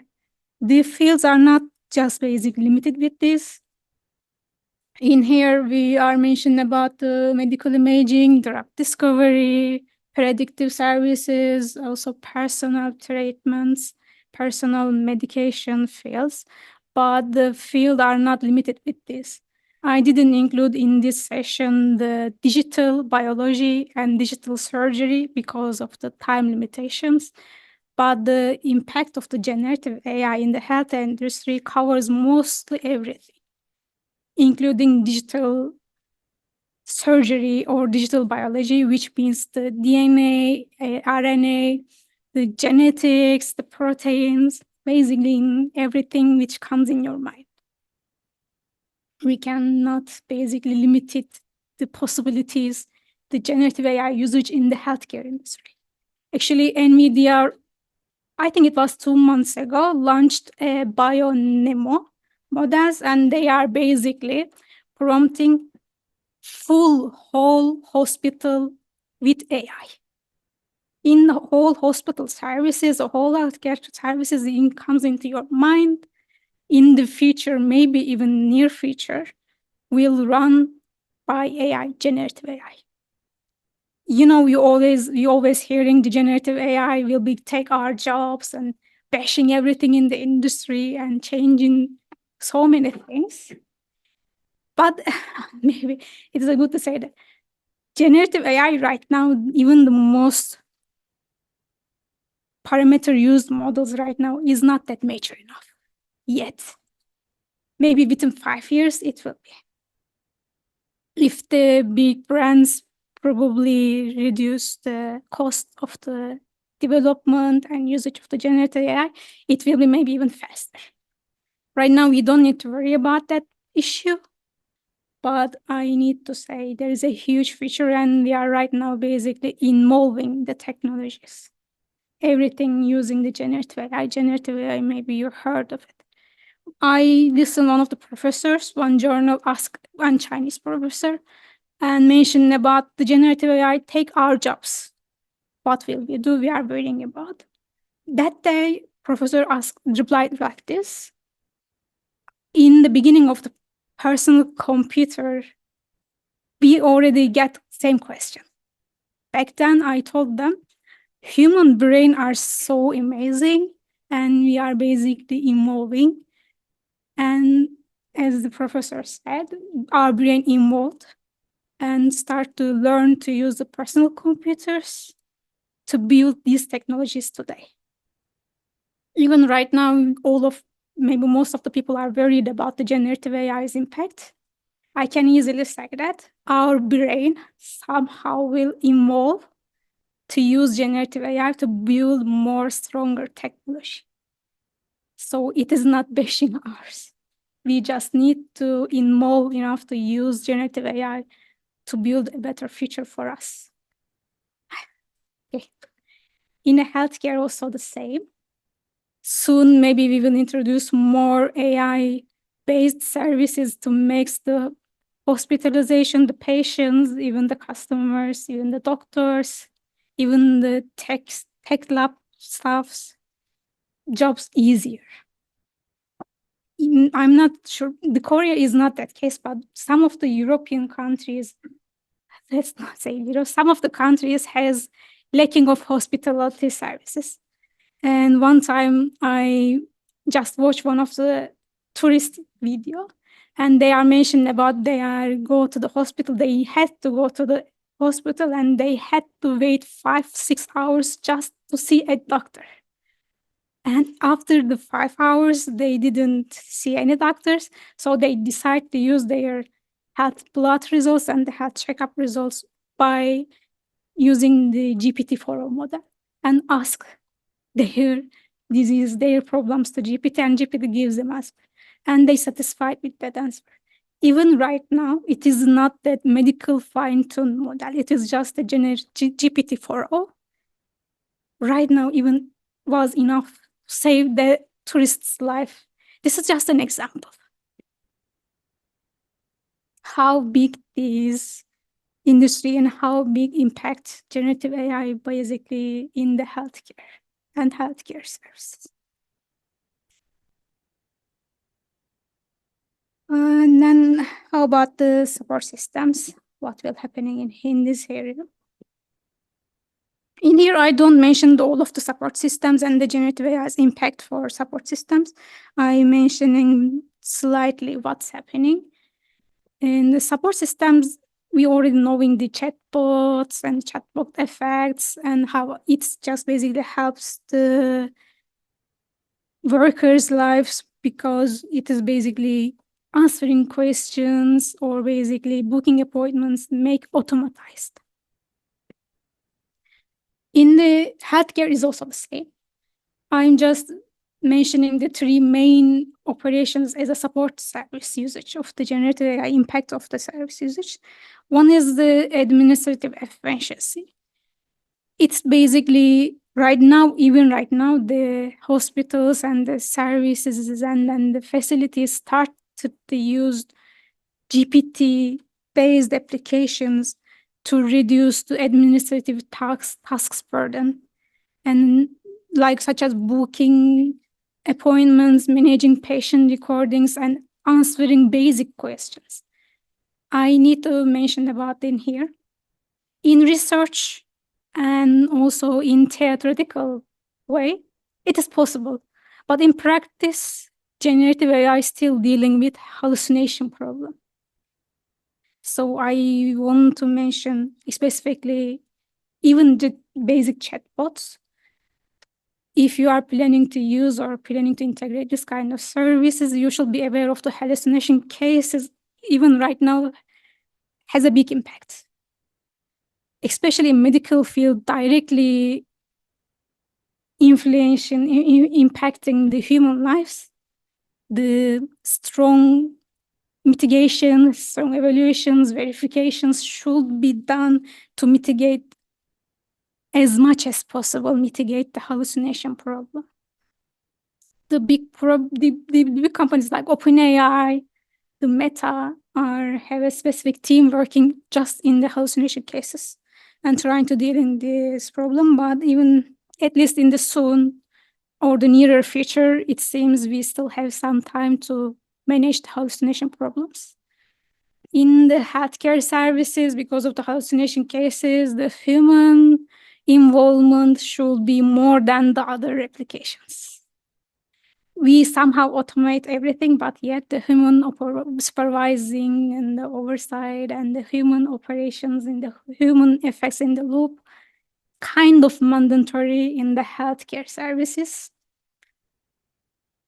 Maybe within 5 years, we don't need to speak about the hallucination cases, but right now it is still in the table. And enhancing patient engagement, like I mentioned, just in case if you are going to travel and you are a tourist and you don't know even how to speak well, even the English, sometimes it's even not possible to communicate English. Yet these services helps you as a patient, even as a patient and even as a normal chatbot, not fine-tuned medical chatbots, kind of saving the day by providing directly answer questions or follow-ups or care instructions, or basically recommend some slight treatments. Again, I want to make sure about the just follow-up, not the huge impact care or serious diseases or something. Generative AI still needs time to do that. It is too early. And remote consultation service, actually remote consultation service works in two directions, one's for doctor side and one's for patient side.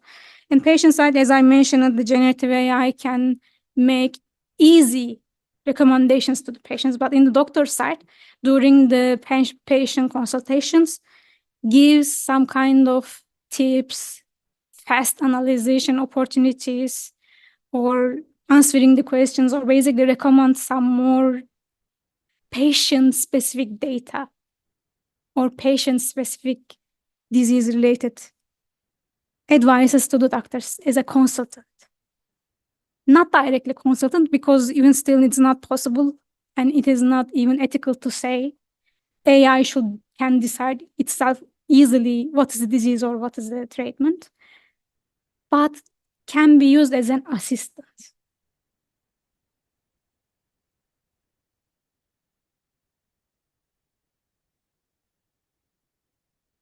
In the other main field is a tailored treatment, which is basically comes in the literature, comes in our language with the generative AI mostly. When we say generative AI, personal assistance, it's also applied in healthcare services.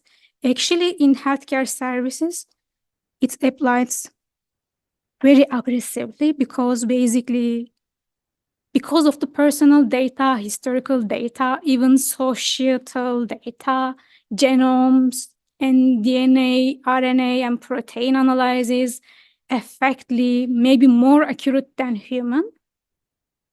It's still debating these argumentations, but this kind of strong tools gives more personalized treatment.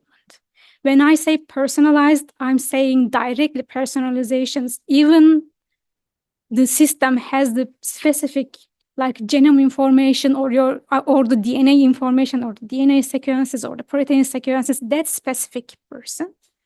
It can basically operate personal treatment, offer personal treatment, or offer personal even drugs or drug usage, this kind of huge impact I'm mentioning about. Even right now with these not mature generative AI models, these studies already started. NVIDIA 2 months ago published BioNeMo model, and under this family, they provide many microservices in the healthcare industry specifically. In one of these healthcare sub-items, basically, personal drug discovery or personal treatment, or in here mentioned the Hippocratic AI, personal follow-up, gives directly one by one the follow-ups, the consultations, checking with the followings of the patient's treatment. So for especially the medical services, the healthcare services, generative AI basically gives a bright future, and maybe within the 5 years, we will start to see fully AI-based hospital applications, virtualized environments. Drug discovery and development is a huge topic itself. And I already mentioned earlier, the generative AI make also personalized drug treatment, predictive analysis about the disease progressions or the drug-to-drug interactions. This kind of topics, just a couple of topics about under this huge field. It is really, maybe the drug discovery and development itself can be a one topic itself to discuss with. So because of that, I'm basically mentioning slightly and briefly about the generative AI's impact in this industry. As I mentioned in some specific models, even for like DNA-specific, RNA-specific, or protein-based specific even models, itself used to predict drug discoveries, the drug development, even checking the analysis, the drug-to-drug itself, or drugs usage on the specific patients. Prediction is also a huge impact which generative AI provides in this industry alone. Right now, like the Bayer and the other huge drug companies working aggressively in this field, they are basically using generative AIs and generative AI services effects to make more isolated, no, more attracted and more personalized drug candidate, creating drug candidate. The impact is huge. And the other field is diagnostic field. Actually, diagnostic field is already on the rise and is already started to use it. So most of are maybe already familiar with this topic itself alone. It's already, as mentioned, used in the medical imaging, like the synthesization, the medical images, identifying patterns. Even right now, just basic, I'm not mentioning about the healthcare specific fine-tuned model, even just basic ChatGPT-4, for example, can easily analyze the, for example, X-ray data and basically makes the segmentations or segmentation-based analysis in that data, not just only the image data, even in the medical text data, it is only used. The synthesization medical images is already using, but in here I want to mention sub topic about this one. For some countries or maybe even some governance bodies, giving some restrictions and regulations usage of these synthetic images in the medical field. If you are planning to use synthetic medical images in your medical applications or services, I strongly recommend you first check the regulations, especially the sometimes governance-based or sometimes governance-based. There are some low restrictions. They might be the country to country, the cases changes. So because of that, I want to inform if you are planning to use these synthetic images in your applications, first check the regulations and basically find out you can able to use that synthetic image or not. Synthetic image usage is, in my opinion, kind of mandatory because human data itself is biased. After the HC, we are living more than 200 years, but still we ourselves are biased. So there is no other option. Hey, I'm build unbiased model. It's not possible. Even you are building unbiased model, there might be subconscious automated biases happen. So you have to mitigate the bias and you have to maintain diversity fairness in your model, but you always have even if it's slight, there is a probability your model will be biased. To overcome this, one of the most impactful method is synthetic medical image usage, synthetic text data usage, to bashing the bias problem as much as possible in your model. But as I mentioned, for the medical related operations, there might be some regulations. You should check that out. And also, generative AI also used to predicting, identifying the pathological conditions. In cancer research, mostly till now, they are using single cell level operations, but thanks to generative AI, I'm just basically using what NVIDIA introduced us. They are start to use more qualified, more multimodal, more diverse cell operations thanks to generative AI and the analyzations and using these models accelerators. They already published that one. Even right now, the cancer research will changing dramatically thanks to the generative AI and its easy analyzations and the easy usage, and makes the life more easier with this kind of tools.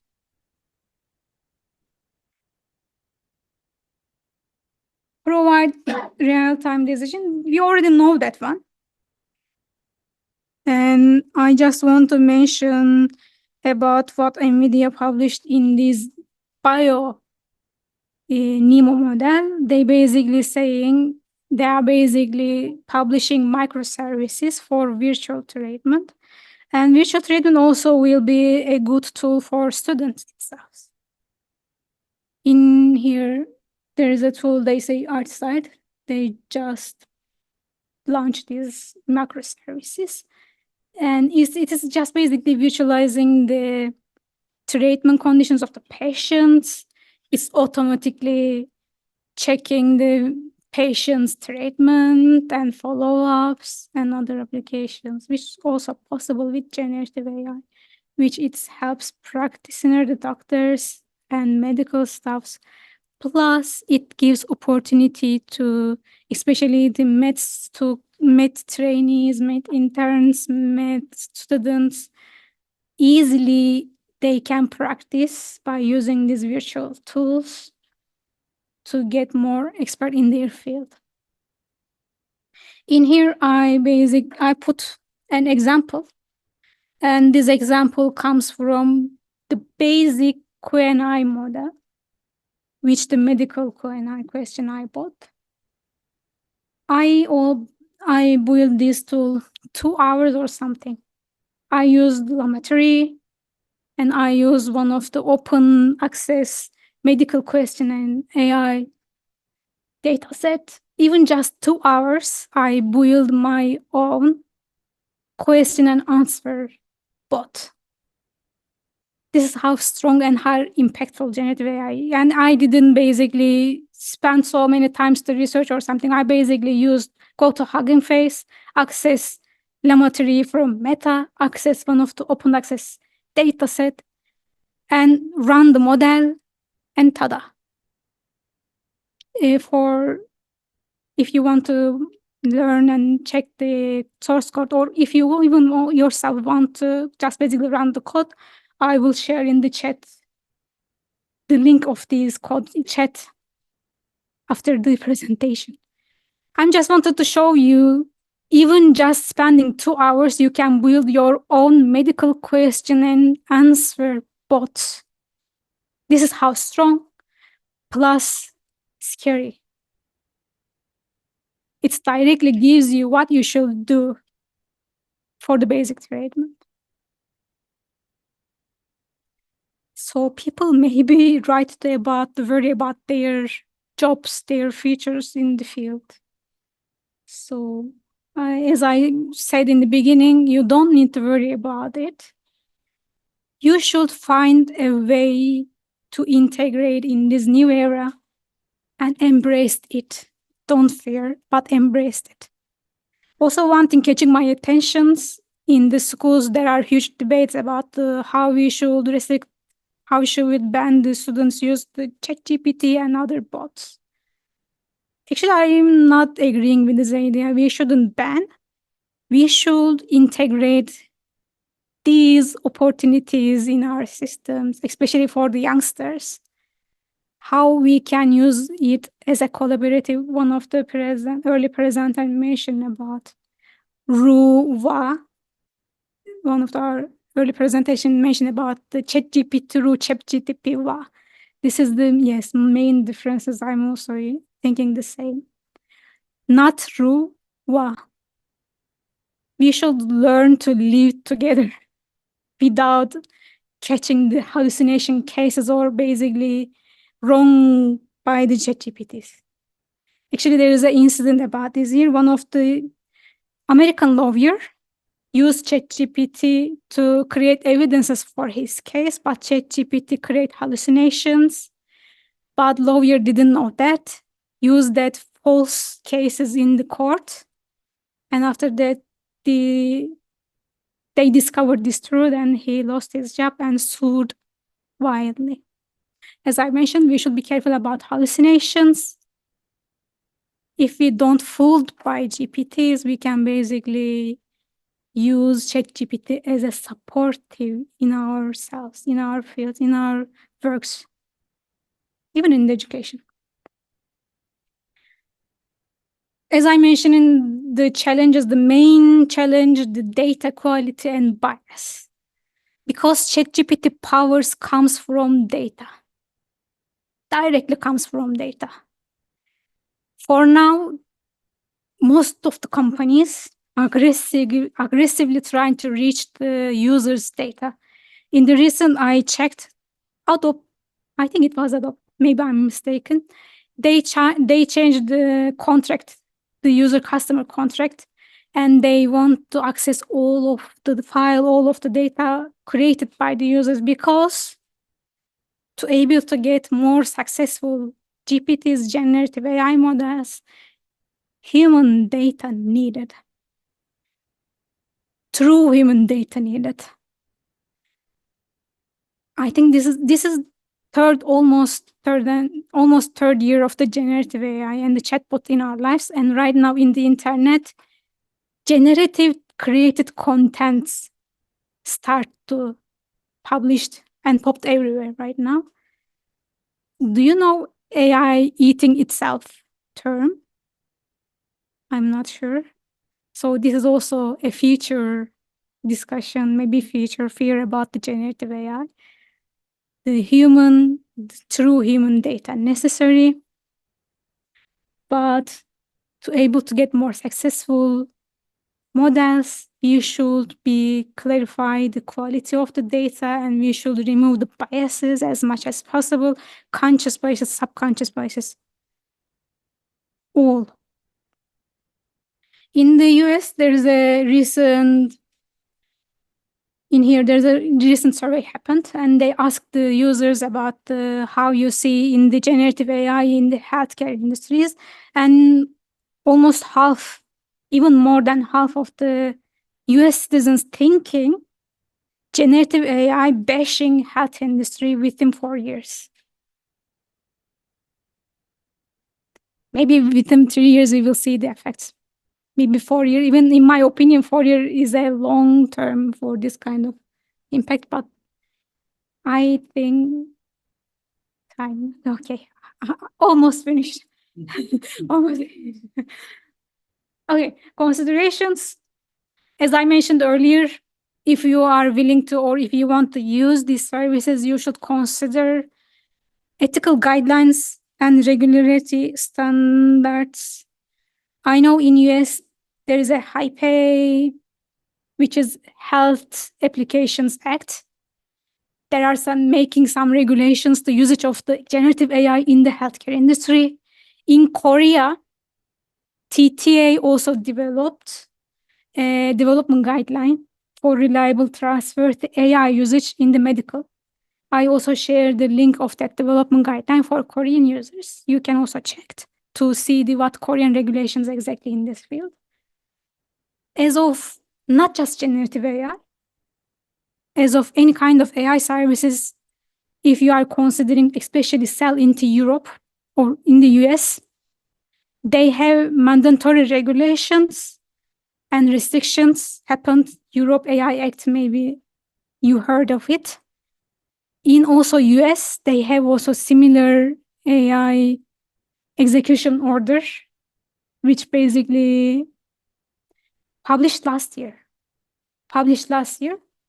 They have some kind of restrictions to applications, develop these applications. If you want to sell your systems in the Europe and US, you have to check the regulations because there are some restrictions and regulations. In Europe, in England, for example, they are basically regulating using bioinformatic data for applications. I'm not mentioning about ethical considerations because I'm sure all of you are aware of you should be careful about diversity, bias, also the fairness in your developed model. Ethical considerations plus some kind of regulations. You should be checked out.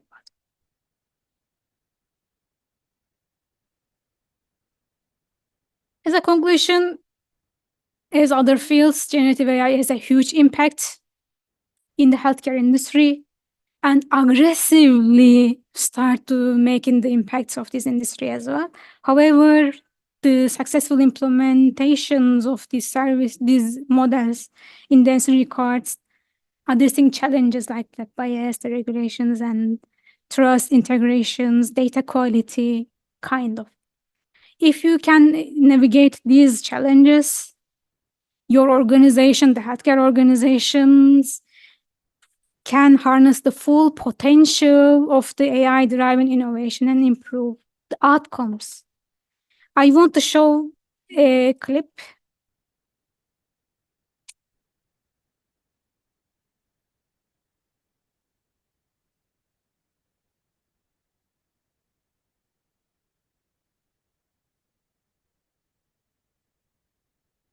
Shortly, what NVIDIA introduced.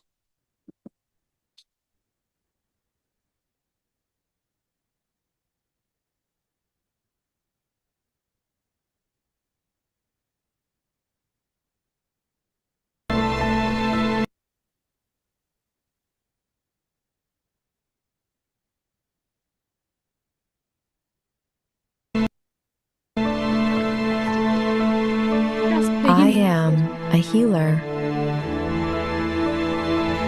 helping our loved ones recover safely in the hospital and at home. I had to mention to the doctor that I am allergic to penicillin. Is it still okay to take the medications? Definitely. These antibiotics don't contain penicillin, so it's perfectly safe for you to take them. I am delivering new insights into treating disease.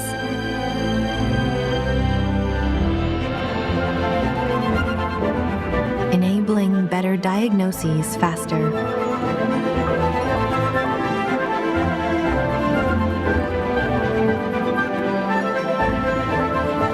And lending surgeons a helping hand.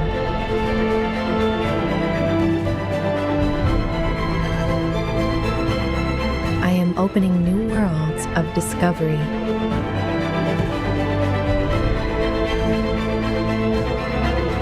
And creating new medical miracles. I am uncovering emerging threats.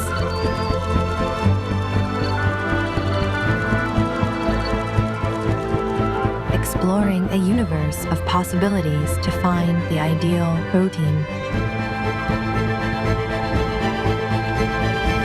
And accelerating the path to a cure.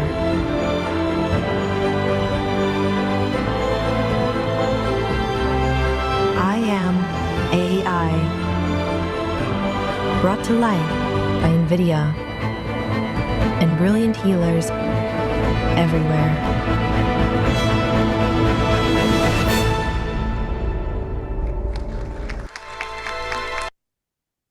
This example belongs just one company. Yeah. How big the industry are. Yeah. Thank you for listening.